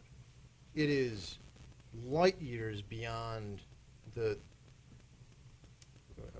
whack-a-mole might be the correct definition of a program for what we're doing now, and goes leaps and bounds in the right direction. The committee purposefully did all it could to not handcuff the council or future councils to this program, that it be decided today, and that the city would be faced in executing this program for the next 20 years. It provides flexibility. There are no thou shall language, in the pro forma. But certainly, in any business case, you have to demonstrate some working knowledge of what the numbers are going to look like. The committee had to come forward with an expectation and rely on administration and some known protections kind of baked into those numbers, assuming Headley caps and other aspects of the community as a whole, to know that this is what it looks like using broad brushstrokes, and that there's room for application and interpretation as we move forward. But this gets the ball rolling, because we saw, in some of the PASER ratings that, in 2 or 3 years the number escalates. The committee's worked at the discretion in the appointment of the mayor to deliver on a recommendation, and now we've spent almost a year just doing that, right? And the second is kind of an anecdotal impression that was left on me during one of those workshops. A gentleman with salt and pepper hair. I just remember he had a snappy-looking blue blazer that was plaid, and he had sat through the presentation in the back, listened to and this was back when we were under the 2 or 3 different variety scenario, right? And the meeting was slowly coming to a conclusion. He left, and he said he just wanted to compliment the council and those there at the meeting on what they were doing, and he left saying, essentially, do what's within your power. You are sitting in those seats for a reason. We elected you to lead. And I mean, maybe that's an assumption I should have been working under, the past 2 or 3 years that I've served on council, but I guess that really crystallized what I believe was expected of me when I was appointed to the committee, was to fully apply myself to a solution, be agnostic of what was to come, but to deliver what was asked of me. The mayor asked me to serve on a committee to fully apply myself to finding a solution and a recommendation that represented the city as a whole, along with a resident. And that's what I think we've done. Thank you, Councilmember Ray. I will just say, No, go ahead, Councilmember Bixon. He had his hand Go up ahead, first. Joe. Oh, okay, sure. My turn, right? Yes, your turn. This is but it's also the budget in total, right? So I serve on the Downtown Development Authority also, and I'm the chair of the budget subcommittee for the DDA. And there was some mention earlier about, going for infrastructure and not concentrating on moving, doing investment projects in the community, focusing on roads and stuff under the dirt, and not do the stuff that actually brings people into town. Well, I can assure you that I made myself, I think, abundantly clear that I only would support an effort that looked at this and accomplished both objectives. So the budget that the DDA is presenting tonight, for example, includes funding to get us down the road, no pun intended, toward the road project, but it also sets away seed money for a farmer's market type investment, in the community. So it's that thing. So this is not a zero-sum game where we're dumping all the money into the dirt and then nothing else is going to happen. So and I think sort of lost in translation for everybody, and I just want to make sure we're crystal clear, is there was an option that was presented early on that would have been for us to go out and basically bond this. And Mr. McGee tried to make the point earlier, and I just want to reiterate the fact that that was a valid option, and it would have totally taken care of what my colleague has brought up with respect to future councils, not wanting to deal with the road infrastructure issue anymore, because we would have basically handcuffed them for the next 20 years with bond debt. We did not choose that path. The path that was chosen was a responsible middle path, raising taxes incrementally. As you see, it's not, it's real money, but it's not the national war debt. It accomplishes that is a piece of multiple funding sources to accomplish the objective. But it's absolutely valid that every year going forward, future councils are going to have to look at this and refund that millage. There will be new people up here next year, in November. I guarantee it. And they're going to have to sit in these chairs and listen and get up to speed and learn quickly all the different moving parts are.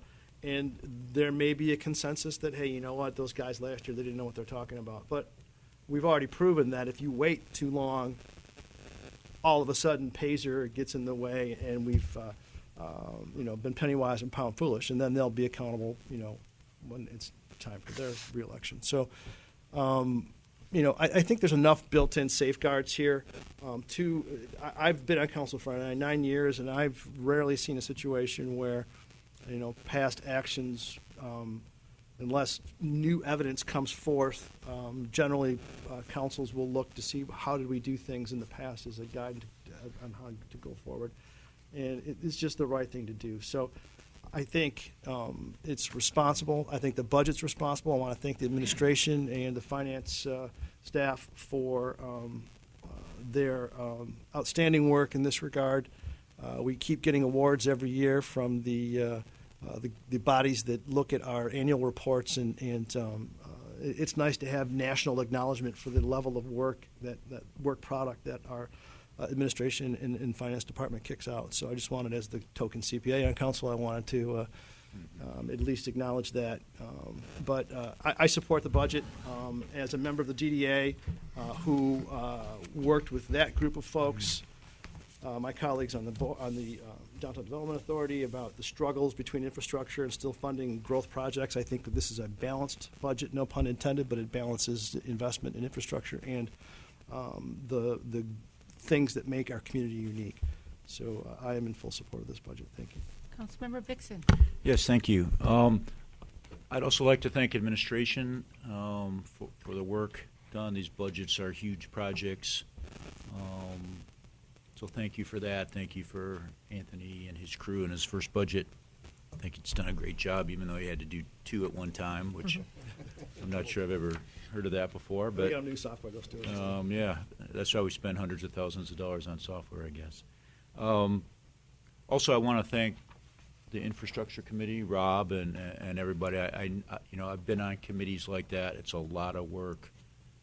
It's listening to, it's a lot of work, and I appreciate everything you guys have done, and it's really a yeoman's work. And really, I appreciate everybody on the city council. I mean, we went to a lot of budget meetings, and everybody worked hard on it and spent a lot of time and energy. So, appreciate everybody's effort. It's been a big effort. Hearing some of the things that I've heard up here, I mean, Rob makes a good point. Some gentleman says, well, your job is to lead. Our job is here. To me, my job is not to sit up here and raise taxes. And, we had the huge water increases for a lot of people last year. And I knew that was coming, and that's why I voted against the budget. We had people with $1,200 water bills in the east side of town, and we never did anything about that, and I guess that's okay with the council. And now we're having, with the water increase and the road increase, we're having an increase of it's equivalent of a 1.75 mil increase. Yeah, that's a tax increase. That's a big tax increase. Councilmember Giovanelli said $300-400 for his house. If you live in a more expensive house, and that's that's a big tax increase. For years, we bragged about how we had the lowest taxes around. We didn't increase our taxes. Our taxes were lower than Rochester Hills. I mean, state of the city after state of the city, different mayor after different mayor, we talked about that. We bragged about it. We had slides on it. And now we just raised the taxes. I mean, 1.75 mil. And to me, you've heard some of that. I mean, don't think that's the end of this. There's DDA projects for farmers market that's multi-million dollars. You've heard South Street. We have a DPW building that's projected to be multi-millions of dollars. And so to me, this council wants to spend. And we talk about infrastructure, and we got to do the infrastructure. Well, we do. But we didn't have to do it all at once. We didn't really, to me, sit down as a council and say, okay, Mr. City Manager, where can we cut back? Why is the first thing we do is, we'll just raise the taxes because that's easy. It's easy to spend other people's money. Just a quick vote up here, and that's what we're going to do. And that was the same with the vote for all this stuff. So, to me, this council has a proud history of not raising taxes since I've been on, of lowering taxes, of making this a low tax place to live, which is what I believe people want. That's why our real estate and things are booming. And yes, infrastructure is important. Nobody's saying it's not. But I just, we're so proud of ourselves. Infrastructure. Well, yeah, it's coming at a price. It's coming at a tax increase in times when I don't believe we should be raising taxes. The economy's not that great. People are hurting. We have senior citizens we see in here all the time who can barely afford to live here. Well, who's going to go tell them now, well, they've got to leave Rochester because we're raising taxes? So for that reason, and again, I appreciate all the work. I understand we have to do infrastructure. We have to invest in our future. But there just comes a point where, government has this insatiable desire to spend. We've never had that, and to me, these last two budgets have really broken with that tradition. Yeah, we have a balanced budget because we raised the millages equivalent of 1.75. I don't think that's good policy, so I will vote against this budget. Thank you. Mayor Pro Tem. So infrastructure and that kind of stuff is not sexy, but it's absolutely necessary, because if we don't do it, then we have problems down the road, literally. And I mean, it's difficult. Nobody wants to raise taxes. I don't want to raise taxes. I mean, this is not the first thing that I did. I toiled over this. I asked questions. I tried to find other solutions. The infrastructure came up with other solutions because I asked for different solutions. And the thing is, we have to be part of the solution, because we can't just say we don't want to raise taxes because, and then everything is great, but because that but negates everything. We have to be able to be progressive and move forward. And yes, we have cut taxes in recent history. So we're not even up to that level, I don't believe, at this point, are we? No. Okay. It's almost, we are, the threshold is 2.98 mils. So, well, not even the threshold, but when we cut it back the first time, I can't remember what I think it was 0.89 or something, but it doesn't matter. We're still not up to that point. I mean, the thing is that it's not the end, because we're continuing always, things always age. It's just like when you own a home, you just don't buy a home and then it just all, comes together and you never have to invest anymore. The thing is, we've been investing in the fire department, the police department. We have to invest in the DPW. We haven't got that report yet, but I know that there's going to be some investment that has to come there. And I am always looking for recommendations and for what's coming next. I mean, part of it is we can't just fix what's here. We have to look out ahead of us and see what needs to be fixed so that we don't get into a an emergency situation. For practical reasons on the budget, do I like everything in here? No. Do I think we spend too much money on vehicles? Yes. I think we can trim that down. I think we can last longer. I think we can put more mileage on it. Do we want accountability? Absolutely. Do the department heads continue to work with us on that? Absolutely, they did. Congratulations to the fire department. You came under, I think you came under budget this time, just or close to it. So, I've been picking on you for many years, so thank you for that. I appreciate that. These are things that we have to do as leaders up here. It's not easy. It's not hard. We toil over that. I certainly do. I'm sure everybody else does here too, but we have to be practical. We have to move it forward. So I would like to recommend that we adopt the fiscal year 2017-18 budget and put the 0.75 mils into infrastructure. And that's what my motion would like to be. And then I have another comment on the structure of the policy of looking at the, thank you. Okay, yep. So I have a motion by the Mayor Pro Tem. I have support by Councilmember Giovanelli. Your Honor? Yes. I have a quick question Yes. for clarification. So that would be, there's two resolutions in the packet. So that would be the second resolution that notes a 12.3464 mils. Correct. Okay, thank you. And then just the Go ahead, follow up. So just the structure on the budget, there's a couple things that I would like to see. One is the EMS and the fire department calls separated out, because I know EMS brings in income and revenue, and it's really hard to figure out when you have, the calls have risen. It's hard to figure that out because it's all together lumped in one sum to separate that out. And then I would love to see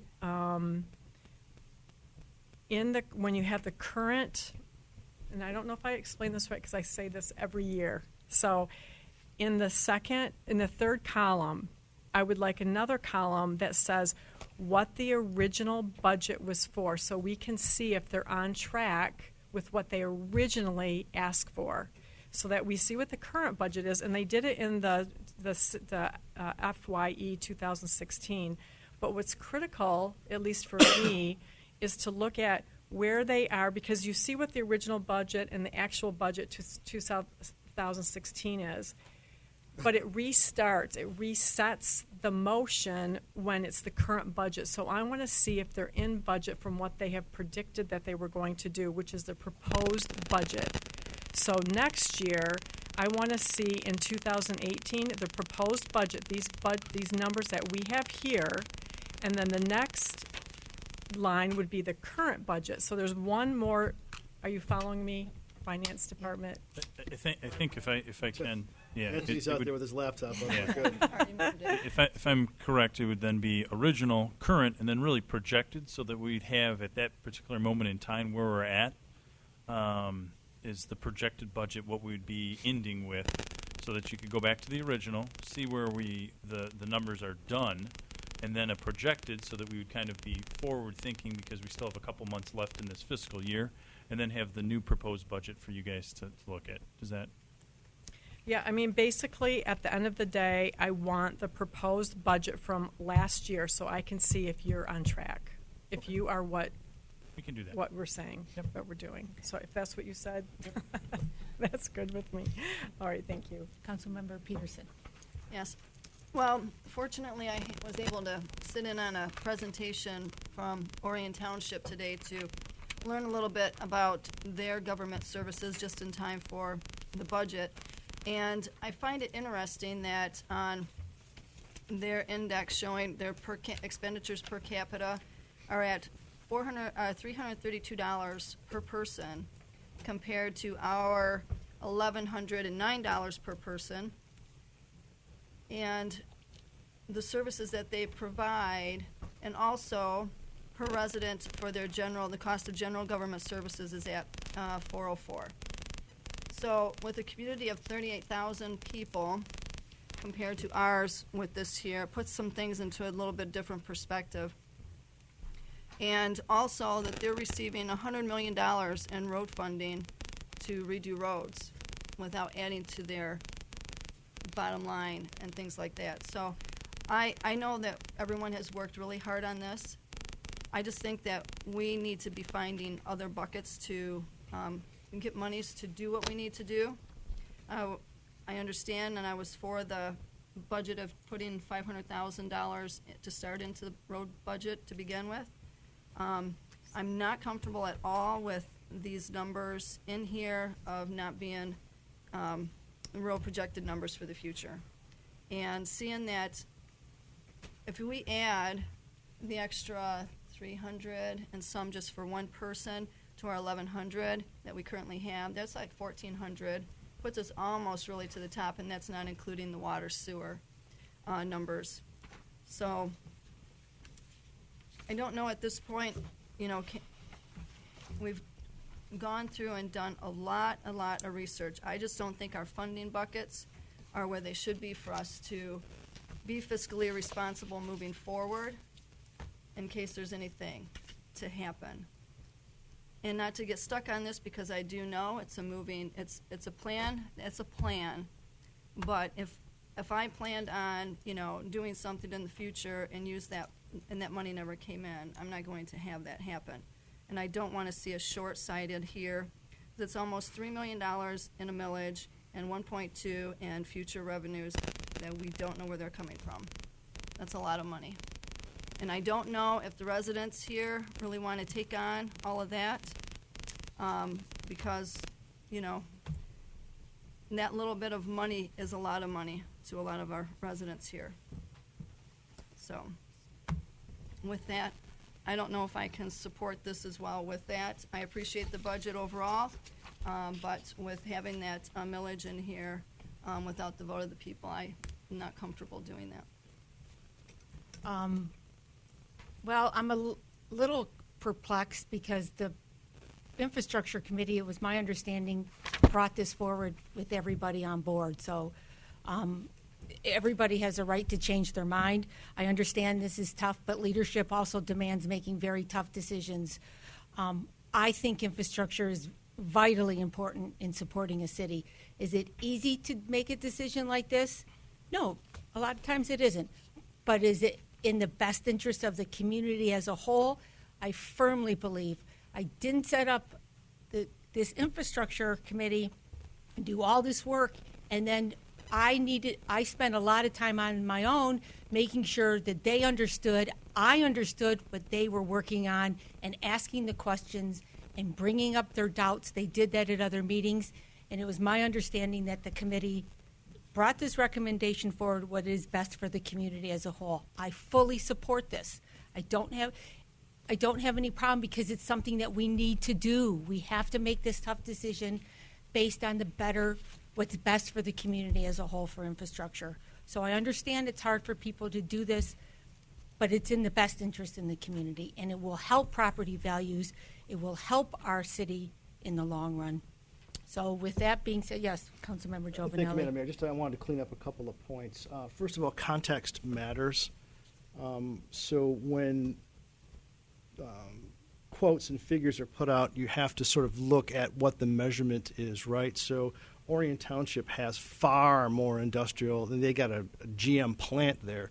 So their tax base is totally different. 80-some-odd% of our community is based on residential. So with all due respect to my colleague, that's an apples and oranges discussion. And in looking at comparing, even with the 0.75, it is 0.75. It's not 1.75 because that's dealt with water. If you want to talk about moral equivalence, I guess you're entitled to that discussion, but it's not true. Even with it, we're still lower than Rochester Hills. Rochester Hills trash is paid for differently and that sort of thing. So, I understand this is a difficult decision and people need to do what they need to do. And, it's an election season, so these things always tend to come up in, the wrong years. But it's okay. We shall persevere. I think we just need to call the vote and be done with it. I'm going to call the vote. Well, as a matter of fact, I'd like to speak because I'm not going to sit here as a city council person who's going to be told that I'm not a leader here and my numbers and that, because as a leader in a community, you still have to look at what it's going to cost everybody overall. No, the numbers aren't easy, but I'm not going to sit here and not voice the concerns that when I sat on the infrastructure committee, I've had a problem with it the whole entire time, taking these revenues that we do not have that are future revenues. The millage was another issue there too. So I have stated that this never came here as everyone was on board with this. I worked and struggled with this very hard, and it is hard to wrap around this here. So I do not appreciate my colleagues, calling me out like that when that's not the case of what actually happened in the infrastructure meeting for over a year. And we worked very hard at getting this down, and I will tell you that right now the only reason that I would even think of voting for this is knowing that Shannon Filarecki brought forth good information to put in here to make sense of what was going to happen after this whole entire year. It was, we worked on this, and it did not come down to getting in the end-up understanding that we needed here for the residents to be able to see it and feel it, how it was going to work. That whole complete streets and how to give all that information out to the public is what was necessary to go ahead and even get it to where it was, to where it made sense, and make it that moving target, a moving plan for us. But whether or not I am comfortable or not comfortable making a decision has nothing to do with an election year either, because frankly, if the residents don't want me to sit here, they're not going to vote me in, no matter how I vote. And when the residents come to you and tell you that they don't want to have any more increases on them, I'm not supposed to sit here and listen to them and just vote however I feel like it. I can't do that, not with a good conscience every night. So with that, thank you, Madam Mayor. I will just say that it was my understanding that the committee came as a unanimous decision. So please, if that's not the case, then I'm mistaken, but that's what was told to me, and I'm just repeating what was told to me. Second, people have to not, because we vote for this doesn't mean we don't take into consideration every resident, whether they're for or against. Every council member up here knows that every time we take a vote, somebody likes it and somebody doesn't like it. God help us one time that everybody likes that vote. That would be a miracle, and thank you, Lord, if that would ever happen. It's not going to happen, so I understand. But I want to clarify, that's what was told to me, and that's what my comment was made on. Councilmember Ray. If I can, just for my fellow council members, if it eases their concern over the assumptions. The pro forma was designed, again, in a way to be flexible. Certainly, forecasts are used all the time. I, for one, use them every day in my financial planning that I do for my clients. I have to assume that their investments are going to grow at some rate, or else why are they working with me, right? That there are some assumptions that have to be baked in, and that the recommendation that came forward from the infrastructure committee that wasn't necessarily unanimous in its delivery, but we all did advance the recommendation from the go forward, to use old acronyms, the 5-2, 3-2, 2-2 funding options, to advance one common interest and get it to a point that was deliverable. And certainly in the pro forma, if there were no future general fund revenue growth, that bucket just wouldn't show up in the funding solution. And if one project had to be postponed or reprioritized. But certainly to be used as just a template from a start somewhere conversation to begin funding, because based on that schedule, if we're able to tackle Ludlow and some of the initial projects, that's almost going to exhaust the money that we have towards infrastructure. And then now we'll be 2 years into planning to start a program of some kind with some number associated with it. And 2 years closer to, PASER rating changes. So I certainly, would encourage my council members or my fellow council members to think about, that this is just a step forward in a direction, and certainly know that as a resident myself, if someone could look me in the eye and say, for almost the past year now, each committee member has devoted almost a year of their life to talking about this and exhausting every option and looking at and tackling some difficult conversations that we had. This wasn't just a simple lay down recommendation. I mean, the committee really deliberated on its recommendation. It wasn't just some draft that we came to lightheartedly, but that we came to something that we thought responsibly addressed things, that gave future councils flexibility, and takes a step towards doing something before something gets worse than something, or something becomes bad, because then somebody's going to have to pay, and the cost is going to be 80 times or over 4 times as expensive then. And who's going to say, well, we had an option to plan, to start something, to take a step forward, and we did nothing? If that helps, I hope it does. Thank you. Mayor Pro Tem, then I'm going to call the vote, Okay. please. The other thing that people must understand about water sewer is when I first came on this city council 10 years ago, we had $11 million in reserve. We have less than $1 million. We have been subsidizing, we have been spending, and we have not replaced that income. I mean, it's great to say, we don't want to raise taxes, but then when we deplete that kind of funding, we have nothing to do repairs from.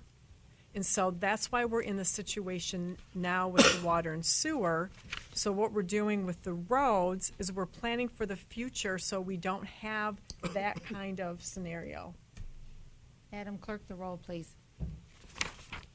Dalden. Yes. Russell. Yes. Vixen. No. Jovinelli. Yes. Peterson. No. Ray. Yes. 4-2, Your Honor. Thank you. Next, we move to public hearing for Article 39 to add definitions for front-loaded, side-loaded, and rear-loaded garages, and Article 21 supplemental district regulations to change the required side yard setback for detached accessory structures. Mr. City Manager, that was a mouthful, that one. Actually, Nick's going to... Nick, please. Yep. Gotcha. Council, for the last 14 months, Planning Commission's been listening to the Zoning Board of Appeals actions and requirements that they've had to deal with, comments from the public at their public comments, from City Council, and just generally being around town and observing what's going on with our infill residential.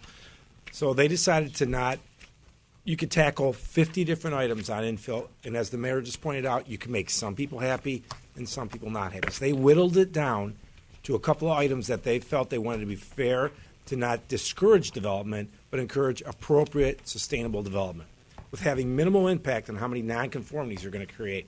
So what you have before you is probably one of the few ordinance changes that you'll see quickly, because this will deal with some of the big issues. If I can give you the best example, you drive down Ludlow, and you'll see traditional homes with big porches, the Rochester home with the big porches.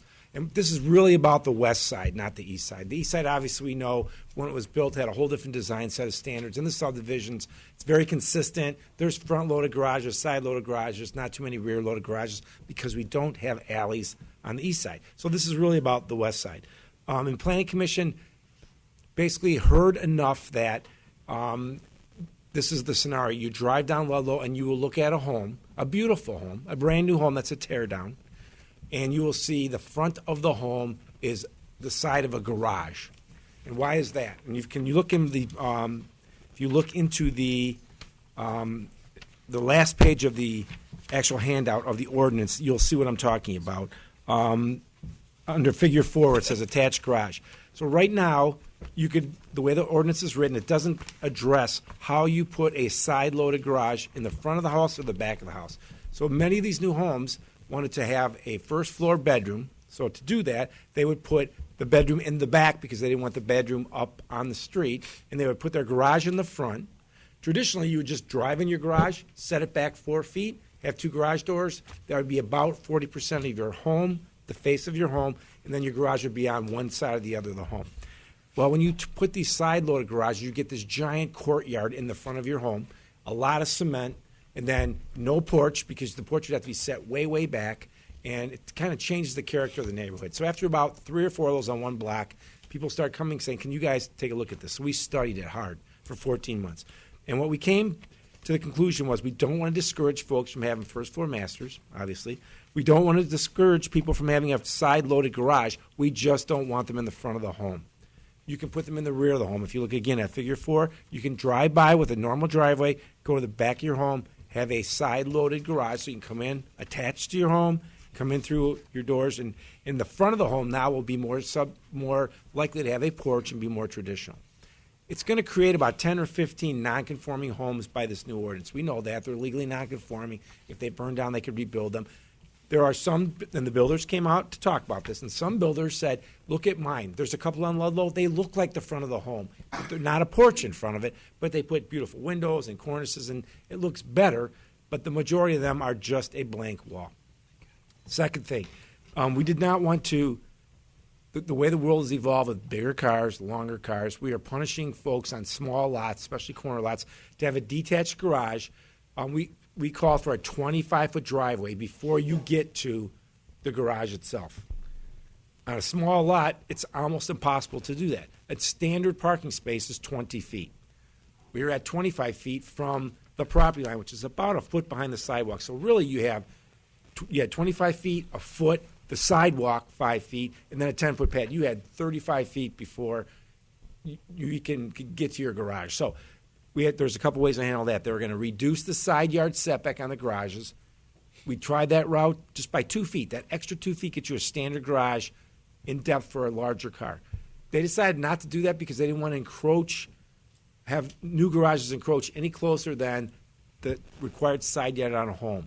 And again, this is tough when it's the first time you see it, but normally a side yard setback situation in any subdivision in R1, 2, 3, which is the west side, you have to have 5-foot minimum on one side, 10 on the other, for a total of 15.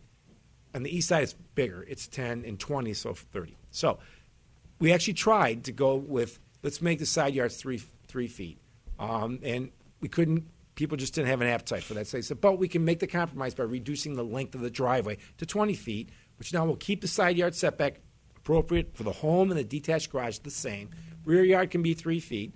There's many, many, many homes on the west side that are already at 1 foot, 18 inches, 2 feet, 3 feet, the detached garages. But why perpetuate that if we didn't have to? So we came to a compromise of reducing the driveway width. So tonight is the public hearing for this. It allows for, it doesn't increase lot coverage. It simply moves these garages to the rear, eliminates so much hardscape in the front, creates the opportunity for nice porches in the front, and we felt this was a good compromise. It went through a public hearing at the Planning Commission, and this is the compromise that we came up with. We're bringing this forward to City Council. If, after the public hearing, Council agrees with the ordinance proposed by the Planning Commission, it would be first reading and adoption, bring it back for second reading at the next meeting. Thank you. Okay, so with that being said, I will open the public hearing. Would anybody like to come forward and talk about the front-loaded, side-loaded, and rear-loaded garages? I don't read the whole one because it gets really long. Nobody? Oh, come on. Going We gotta once? talk about it. Going twice? Okay, Sue, come on. Okay. I'll close the public hearing. Council, would you like to move for first reading and adoption? So moved. Introduction. First reading and introduction. Thank you. Motion by Councilmember Giovanelli. I have support by Councilmember Ray. Discussion. Councilmember Peterson. Yes, I still have a problem, and I brought it up before, the amount of concrete that's on a piece of property to do this, because it actually takes up so much of the yard and ends up affecting the neighbor's property for runoff and drainage, especially on how some of them have been built already. So I would assume that those would end up being the ones that are non-conforming. Okay, so I guess going forward, though, because there is, it says the side yard can vary on these ones that have the most amount of concrete. What is that? How much can that vary? I mean, is it going to go all the way to the lot line? Because some of them are really close to the lot lines Right. now. Through the chair to Councilman Peterson, this doesn't have anything to do with total. her issue is a valid issue, but it's more about what do we count as greenscape. Some cities say you can only put X amount of square foot of hardscape. We don't have that at all. We couldn't tackle this in this issue. You'd have in this town, you'd have a lot of nonconformity because if you set it at anything, the lots are so small that your cement takes up so much. We're just trying to get it out of the front, but your point's very valid that when you have a side entrance, it does put more concrete, but we wanted to get it out of the view of the folks. But you can literally go, there's nothing that says you have to have X amount of square feet of green space on your property. So that's a That's a separate issue. So we're just dealing with the Correct. garages at this Mhm. point. But I understand exactly what she's asking Okay. about. Anything else, Councilmember Peterson?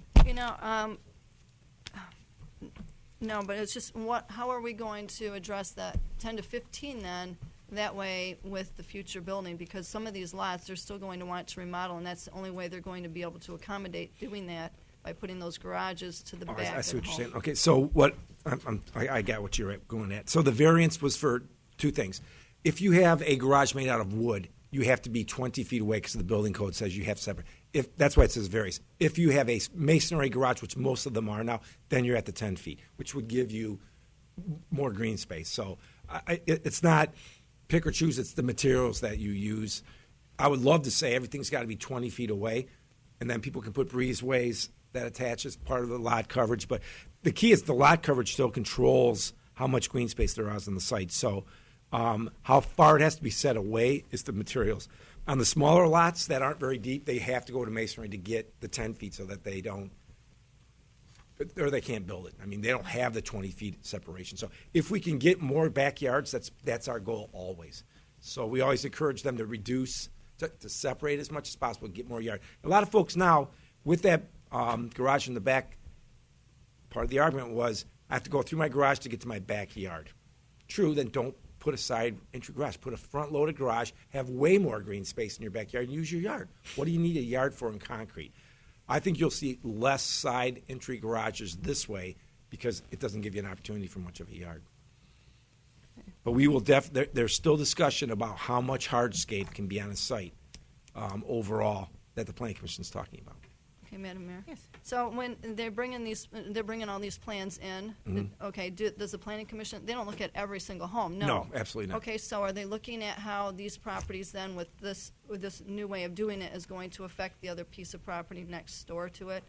I mean, that's the whole thing that I have the biggest concern with, because I've seen this right now happening in a few properties, and you can see how that amount of concrete doing this is changing the other neighbor's home. Don't disagree. I mean, we can't, our attorney, we work together with the planning attorney, we can't not allow these. Okay. We'd get sued, so we're trying to push from the back. You're 100% right. If you have that much concrete, the guy next door is looking at concrete, not a green backyard. I don't think that many people are going to want to put their bedroom in the front, but we didn't preclude it, we just discouraged it. So, point well taken. Well, and we just actually have so many different elevations that Yeah, that's true, where too. I see the. Yeah, when they that's drop where off, I you saw can't put the 'em back huge concern seeing all this, because the one concrete that just went in, this whole other piece of property is already low lying Affected. anyhow, so it's going to have probably issues. Yeah, I mean, they have to keep their drainage on their site. Usually, kind of like my house, mine's right next to the property line. They had to put a curb so that can't happen because of the elevation change. The water's got to stay on my driveway down all the way to the front to get to the street. So, lots of engineering challenges because of the grades here too. Okay, so everyone's been going out and making sure those curbs are on there? Absolutely, Okay. absolutely, Anything very else? important. Thank you, Madam Mayor. Yeah, Mayor Pro Tem. Yeah, the only thing I wonder if there was discussion, because I think this has been going on, this discussion has long been time. going on Yeah. a long time, is if the garage, because what I don't like is in Figure 4 how long the Right. the driveway is, and there's so much concrete there. That's what, Is that if, I mean, I know that they don't want and I can appreciate you don't want the garage in just a siding of a wall, but was there any discussion of having that garage look like a front of a house? So, like with the door or with the, Right. that type of thing. And through the chair to Yes. Councilman Russell, yes, and really what changes it, and I can show you some really good examples on Ludlow that they look really good, but you don't get that porch. You take away the opportunity for the pool. Who would put a porch in front of a wall? So that's where they had to make that decision to push them to the back so people would want the porch in the front. So yes, that that discussion did take place. Well, and my only concern is that they don't have to put a porch. It's not that No, it's a true. requirement. Right. So, I mean, if you go down, well, Ludlow's probably got more porches than Right. normal. Some But don't. if you go down Albertson or Griggs or any of those other, even not towards Alice, but some of those other streets, they're not putting porches on. So, I mean, I'm not a big fan of how this is, just because we're adding more concrete. And if we made that distinction that there had to be a door, if the garage was facing and there was a door, then, and I know, like in our, home up north, we have, it's a garage and there's a door, and that's where our deck is. So I'm not a big fan of this, because I think that there could be a workable way where you have the garage. It doesn't look like a garage, but it looks like a front of the house. Because we're adding more concrete. I mean, we're doing what we don't want to do with this ordinance. So I'm not a big fan of this. Okay. Agreed, and and they had they that discussion, hashed was it a out for a balance. very Do you long do it time. that way? Because you're right, more concrete, and that's what Ms. Peterson's talking about. You Yes, encourage I mean- more concrete. Madam Clerk, the roll, please. Dalden? Yes. Russell? No. Vixen? Yes. Giovanelli? Yes. Peterson? No. Ray? Yes. 4-2, Your Honor. Thank you. Next, we will go to item B, 9B, because I skipped A already where we had it. Consideration of a request to schedule a public hearing for the consideration of a zoning ordinance regarding a River's Edge district. I can take that? Yes, please. So again, Planning Commission and working our way through the master plan, we talked about at City Council and at Planning Commission, don't bring a district that is affected, another district next door that we haven't worked on yet. So the River's Edge district, if you look at the map, it's down by the cement plant. Standalone. It's a standalone. We want to show that we've got something rolling here. We want to set the public hearing, have discussion about that one, because it's totally independent. We made a commitment at the Planning Commission last meeting, and I can bring that up when we do our report, but that we're going to bring companion districts, so we look at corridors. Yep. There's not that many of them, quite frankly. This one's totally standalone, so we're very confident that this should go to public hearing and be set for the next meeting, and we will. And the bring that public forward. hearing would be for June 12th. Correct. So moved. Motion by Councilmember Giovanelli. I have support by Councilmember Ray. Councilmember Peterson. Yeah, so this is in the direct area where Mr. LaChurco is planning on putting that one development? Was planning, right? He Was. Yep. We haven't heard back from him since he was denied, but that is the area, the cement plant and Okay. up to the trail. All right, so how would that affect him if he's still proceeding forward? If he wanted to come back, we get through the chair. If he wanted to come back with that exact process, the program would not fit. We're looking for mixed use. Yeah. We're encouraging office here. We think that a heavy the Planning Commission discusses heavily, a heavy residential density, the roads can't handle it down there. Yep. That was the reason they denied him. There's too much traffic, not enough outlets. So this would encourage, it would not say he couldn't do it, but he'd have to give something back. There would have to be some kind of a mixed use, maybe 2 floors of residential, some office, something that would lessen the impact. So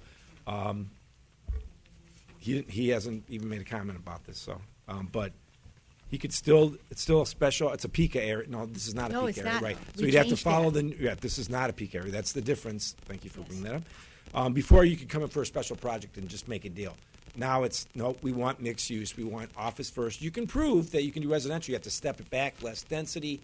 So you can still do that. Just, Smaller. it'd be smaller. So Less we impact wanted of this traffic. to be a standalone. Correct. Because it was more in line with the master plan. Correct. And so it would encourage it would, marry that together, Yep. so the two of them would be. Yep. So any other discussion? Yes. Yeah, okay, I guess my concern is, though, that we have quite a bit of residential right there along First Street, as it is, to where that's going to, I think it's going to have a huge impact by changing this to only a mixed use, okay?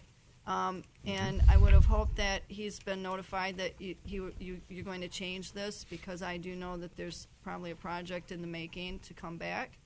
And I don't want to, after somebody, if that's really the reason, now is to change it because of the density there, I don't see how having mixed-use office is going to be real beneficial to the community right next to the trail either.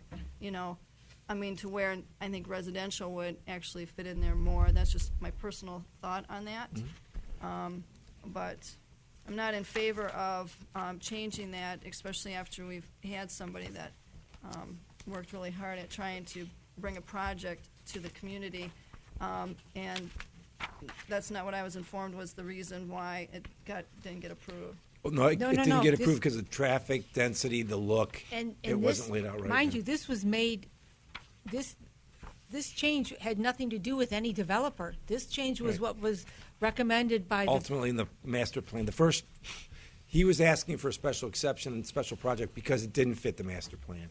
So he was asking for the exception. It was denied, and now we're sticking to what we said in the beginning. exactly, so this is what With the bond desks and recommendation. right, so. And then we talked about different times and traffic down there. Spreading the traffic And out. so that was fitting with Mhm. what we're doing, is Yeah, what we said we do in the master plan. Right, he wasn't asking, it's actually easy for him now. If he could conform to what the ordinance says, it's not a special project. He could Yes. just build what he looked at. He just couldn't build what he was looking at before. He asked for way more than the master plan and anticipated. Yeah, So. well, Madam Mayor. Yes. Well, okay, because then I see it just as much of a conflict that we have First Street lofts that has been built right to, you know, with the zero lot line there. When you talk about traffic and congestion here, that automatically caused a huge problem. But they were set on a street with an alley, another street, and another street, so they were appropriate. And when the next one comes down the south side, that's the same.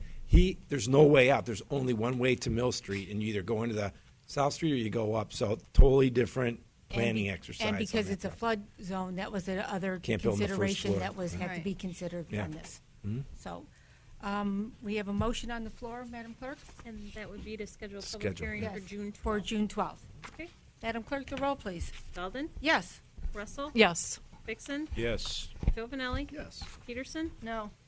Ray? Yes. Thank you. I'll move on to reports and regular business. Confirmation of Dennis McGee for a term expiring on May 31st, 2018, and Joffrey Petrikoff for a term expiring on May 31st, 2020 to the Planning Commission. Do I have a motion to? So moved. Motion by Peterson. Do I have support by Councilmember Ray? I think we could all make this simple. Madam Clerk, the roll, please. Dalton? Yes. Russell? Yes. Vixen? Yes. Giovanelli? Absolutely. Peterson? Yes. Ray? Yes.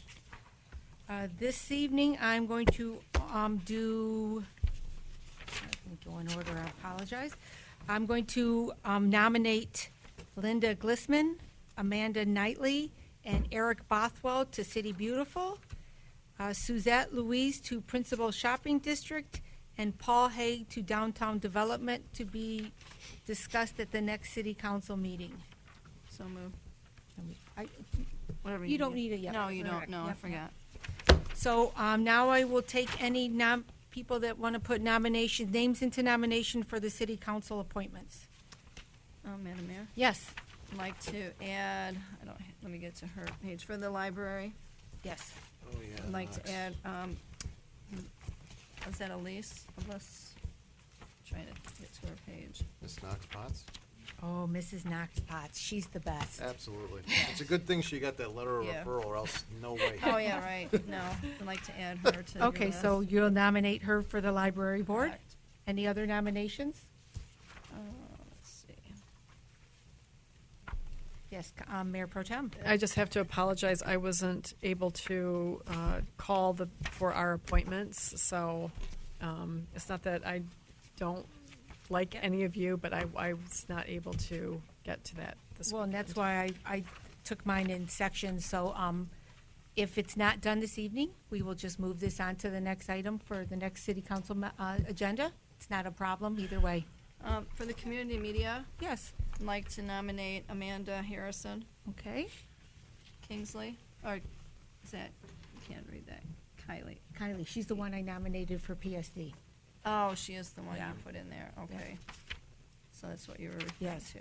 Yep, because we do have some people that put in for, multiple appointments. I thought it would be best that we reach out to them and put them on maybe the one that was their number one or two choice. So Okay. we probably have some more work to do on council and calling some of these people. That's- Councilmember Ray. Is this a roll call format? Like just You can just nominate whomever you'd like. Yeah, well, I'd like to nominate the slate for the Historical Commission. If that's under my jurisdiction. Cy and John, and then Kay as the alternate.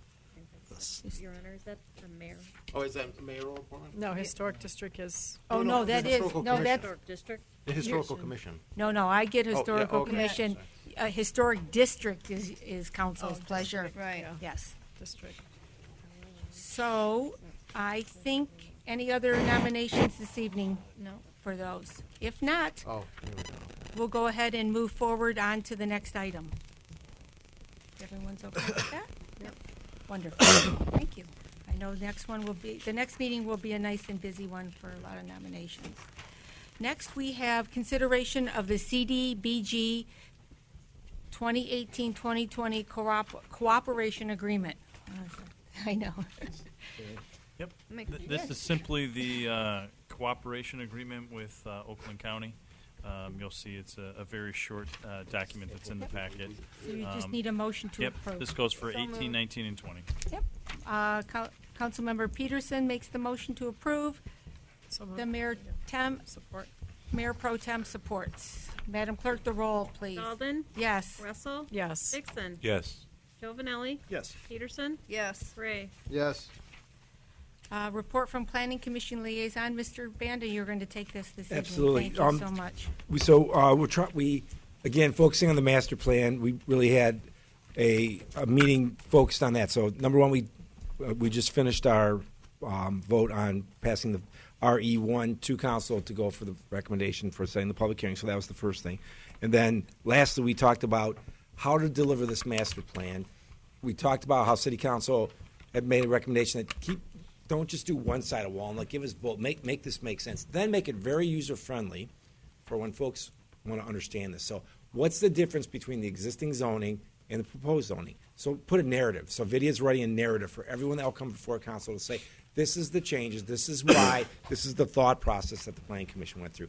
We had talked about making a brochure, but to waste that much money when it's really a three-step process. You look at the existing zoning code, you look at the existing zoning map, and you look at the future land use map, and then the new district. It's really four-pronged. So and that really takes a conversation with somebody. You want to sit down, that's my job. Sit down, bring them in, explain it to them, so if people have comments. Not that many people get into it that deeply, but it's going to affect how we look at certain things. It's not radical wholesale changes here. The future land use plan is just a tweaking. It's a plan that changes over a period of time. It's not etched in stone. When you rezone people's property, that's totally different. They talked about the fact that we had identified 4 years ago all the parklands. Why don't we just take the leap of faith and rezone those to parklands so that they are protected? Even in the subdivisions, they have deed restrictions, so let's rezone them. So they asked us to bring that up to the top of the list, which we are doing.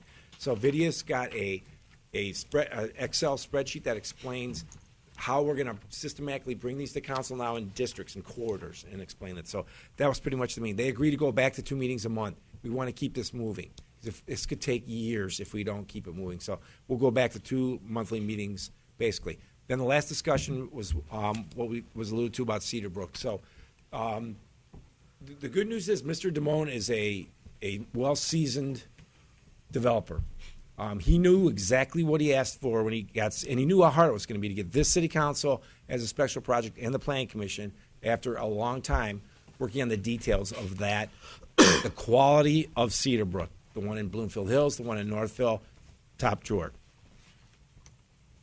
Short story, you bid it in last fall. He bid it out ready to go. And then then winter comes, you don't build it, you bid it out in the spring, and guess what happened? City of Detroit's booming. Southfield's booming. Troy's booming. Novi, Livonia. Everybody's cranes are going up again. The prices went up 30%. Not our problem, his problem. So he simply came in and said, I want you to be aware of the stress that it's putting a $10 million price tag extra on this. I know I can't ask you to cheapen it. And so here's what my architect showed me, the different things I could do to save some money. Obviously, we could make some of the bigger units smaller. You get more rent because there's more units, but don't change the footprint of the building. We talked about where to place the generator. After this last power outage, he can't afford to have a senior memory care Alzheimer's division without full power building. That's a giant generator like we have at City Hall. We talked about that. The dumpsters, where do you put those and how do you screen them, et cetera. But more importantly, quickly, it was stated, we get what your dilemma is, but if you think that we're going to sit here as planning commissioners and recommend to our city council that we're going to make the building cheaper so that you can save money, you can not build it, no problem. And he got that, so he quickly got that direction, said, don't even look at my elevations. They look like they're painted a little different. I'll be back coming up next month, and it will not actually, that's my problem. I've got to deal with how to keep the quality right there. So he got that. It was a great meeting. He appreciated the professionalism of the Planning Commission.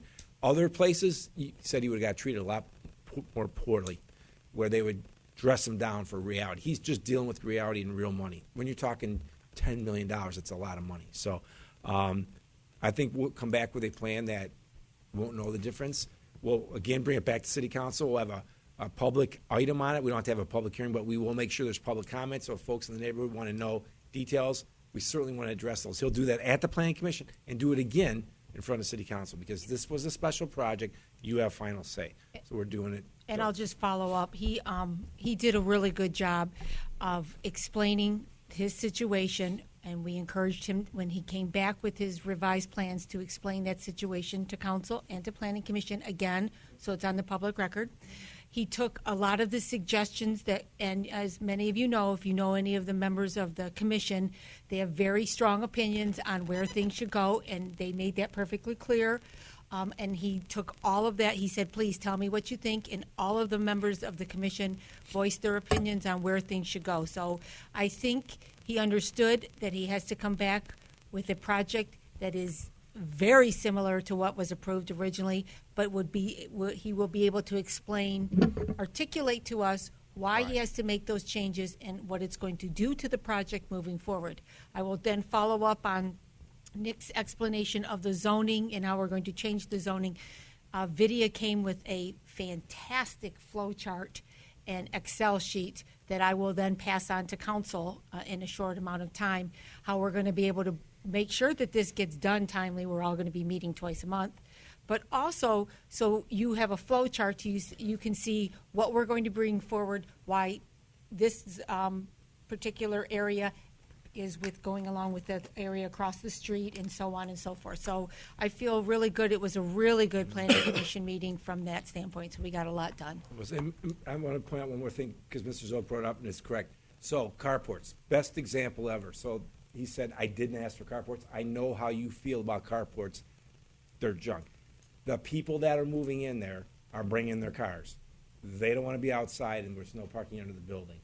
So they want carports. So I'll make nice carports, because the people that are trying to rent from me for thousands of dollars a month would like their cars protected. It's simply the market telling them to do that. He said, would I like to spend that much more money on carports? Absolutely not.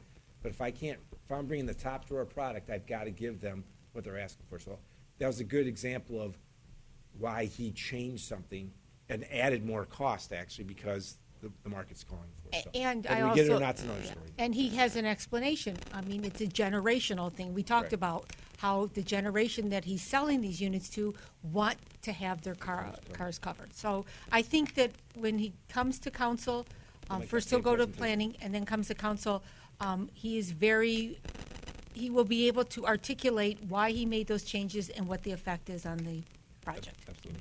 Can I? Yes, Mayor Pro Tem. So, I mean, carports, I mean, that we dealt with that with the Suave. That's why that project really did not go through, was one of the reasons.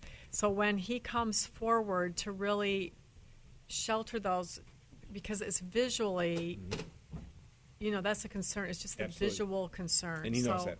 So okay. they tucked him back behind the building, but we put him at OPC, and you don't really notice them. And even Joey, when he was trying to do his project, they turned out to be brick garages, basically. So he's very mindful of that. So Okay. are we. And Yes. it doesn't mean he's going to get them. It just means that he's asking for them. Okay. Councilmember Peterson. Yeah, just real quick then, how tall is this going to be? Is it going to be 82 feet? It's the same. It's the exact same that was approved the first time. Yeah. Remember, it's in the hole. 82 feet's relative because it's in a hole. And he will He's also not raising it. supply those pictures again and the drawings and renderings from all the different And angles. actually, they dropped it, if I remember, Yes, he 4 did drop feet. it. He was able to drop it because he needed to get a little lower on the first floor to make it habitable. So it actually dropped 4 feet from what it was originally. So. Any other?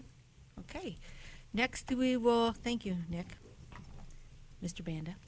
Next, we will move to new business for referral and miscellaneous. Mr. City Manager. Yep, two check reports, the April 27th and May 4th. And then for miscellaneous, just two items. First one is America's Main Street contest continues.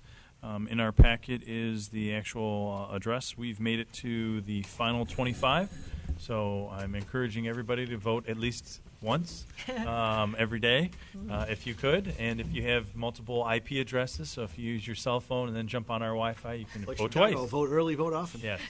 The other thing I want to highlight is this weekend is Mulchapalooza coming up. So this Saturday from 10 a.m. until 1 p.m., volunteers are still needed. So please contact us at City Hall, and we're happy to point you in the right direction and get you signed up.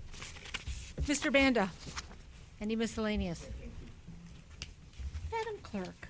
I get to introduce the city's new deputy city clerk, Jessica Warzinski. She has a bachelor's degree in public administration from OU, and she's still currently working on her master's degree in public administration at OU. So we're excited to have her. She's been great help.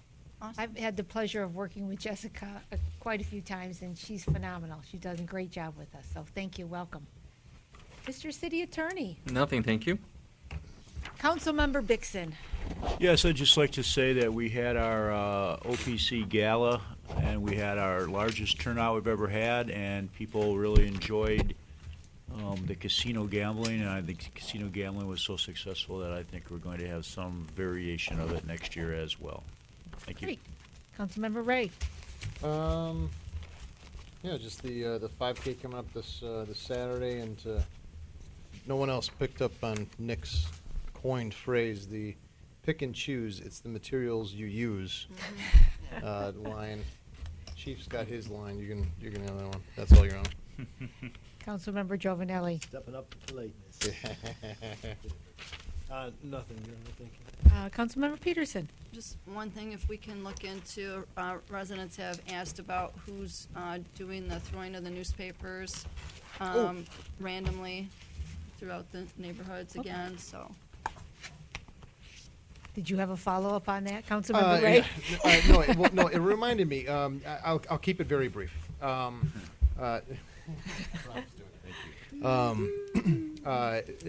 Neighbors in my community, in my neighborhood, lots of people stick little flyers between the flag on the mailbox and the mailbox, and it ranges everything from Luke and Laura's Helping Hands, great neighbors, and to siding and who knows what.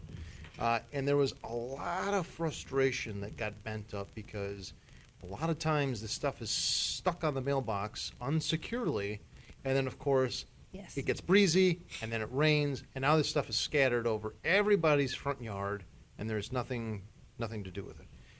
I talked with the city attorney, and basically there's freedom of speech and some other stuff that you can't do, and really our only outlet is to contact that place, let them know that it's an unsolicited solicitation, that the city has a littering ordinance that can be enforced, and my thought was if the city was willing to put together some kind of template letter to just say, dear, type in the information on the PDF.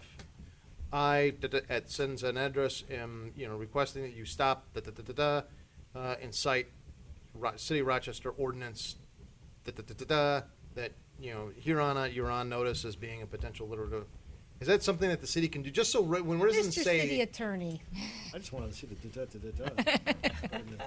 We could certainly assist in that letter. Mr. Ray and I had a good discussion on the issue, and this is something that's, for those who have been on for a number of years, we've addressed this every 5-6 years or Time so. to step up the politeness, boys. Yeah. So we do, because there's obviously things that you want people to be able to do and not you get into what they're saying that gets into sticky situations. So I think we've come up with a solution. I think between administration and I, we can come up with a letter that people can copy and use for themselves to help. thank you. And to Councilmember Peterson's point, we should look into the problem with the newspapers. Thank you. Anything else? Mayor Pro Tem. Yep, just three things. Can we see like a click fix report so we can see like how many, what's out there, what do we do, just kind of give us a report like in the Yes. response time. That would be fabulous. I also was wondering, all those trees came down on the Suave property and they owe us a lot of trees. When will those trees be up? Yeah, so through the chair, I talked to Mr. Suave today. I ran to Mr. Turnbull that represents How did Mr. you know I was Suave. going to ask that? I did, but no, I didn't. But so I ran into him and asked the exact same question. So tomorrow at 3:30, we walk the trail to try to finalize what has to be done to get that trail compacted properly, and then they are drawing new plans to come in with something. So we had agreed at the Planning Commission to, if he doesn't come within 24 months, then he was going to have to deal with that permanently. So they owe us like 800 trees. So we'll see what their plans are tomorrow. If they aren't proceeding soon, then we're going to have to talk about how they reforest that property. Absolutely. So we have not forgot about it. Okay. So it's in the. Because what happens is, a year goes by, Yep. 2 years goes Oh, yeah. by, and then they have another plan, and then Yep. 1 or 2, and it looks like Yep. like that. Like Yep, I already told forever. you that famous thing. I was riding my bike, and they were singing "Teenage Wasteland." That's what it looks like. And then third thing, I'm going to outshine Councilmember Ray on OU. My son graduated from OU this last Friday, so now we have another OU graduate up here. Kind of, just a relative. Oh, and then also, for the millage, in '08, it was 13.3304, and what we just voted in, it's still under that at 12.7725. Thank you. Any other miscellaneous public comment this evening?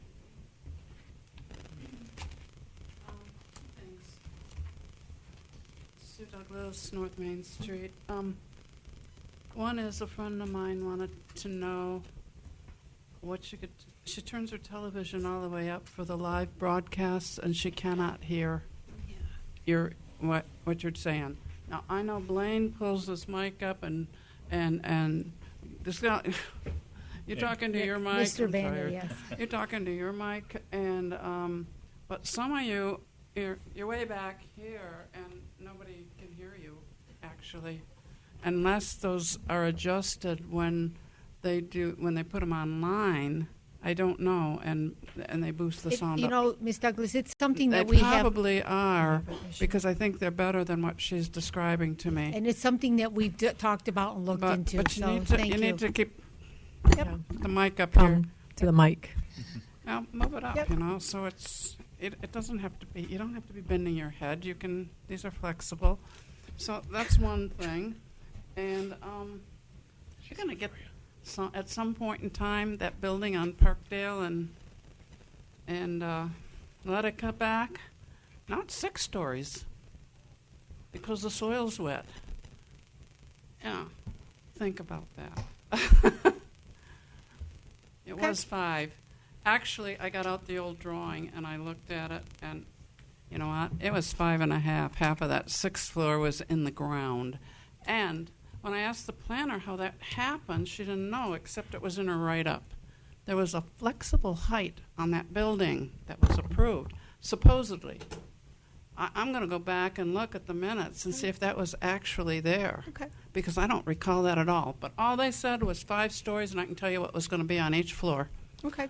I don't know what they're doing with 6 floors. Thank you, Ms. Douglas. But that's coming. One Okay. other thing. For 17 years, the county had the same millage rate and didn't change it. I was there most of those 17 years. We lowered it down to that during those 17 years. But how was that done? It was done by a lot of small things happening over a long period of time, so that when we got to the point where we were doing 2- and 3-year budgets, we could plan what was, how many houses were going down and how fast the values were going down. So we would take money we had from that year, and we had some pretty hefty undesignated fund balances that we carried over, and then we were able to carry over to the next year. And we had over 3,000 employees. Nobody was laid off. They did give some concessions on health care.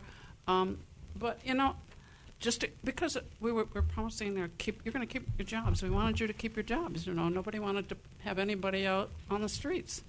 And so all I'm saying is there's a whole lot of things. I mean, there was a boast last week on the budget. Oh, we're 60% funded on retirement. Do you know what? If you were in the private sector, you would be under ERISA. Under 70, you're under ERISA. And if any of you financial people would probably know that. But they come in and they tell you, you're going to do this, this, and this, and this. And it's on the employee's back that it happens, by the way. And because I've watched several of these happen over the last few years. And so, you know, you got to look at the needs, and you got to forget some of the wants and get some of these things in line. I mean, some of it was health care that we did. Some of it was getting rid of the pension system. There were a whole lot of things. For new employees, you don't take it away from those who are there. I'd never suggest that. But, you know, it's a whole lot of things that made Oakland County be able to go through that, and they've lowered the millage 2 more times now, and it's down to, what is it down to? I just saw that a minute ago. 4.04 from the 4.19 we carried for 17 years. So, Thank you. you know, these things are doable, and we didn't, you know, I know it's a big county, but you know what? It got hit really hard. Thank It you, got Ms. hit really Douglas. hard, but we had planned for it. And Okay. so, you know, you gotta look at that, because I know that your organization is trying to get the state to give you more money, because they're worried. There are a lot of cities who are worried about going under when the next cyclical downturn hits, and that's not that far off. Thank you, Ms. Douglas. So, you know, you gotta start thinking about those things ahead of time. Yep. And start doing some multi-year budgeting, and you know those are really important things, because then you can plan those things to a certain level, and there's people over there who'd even give you good advice. Okay, thank Actually, you so much. One of them lives right in Rochester Hills. He's retired now. So Thank you. Thank you. Thank you. Meeting adjourned.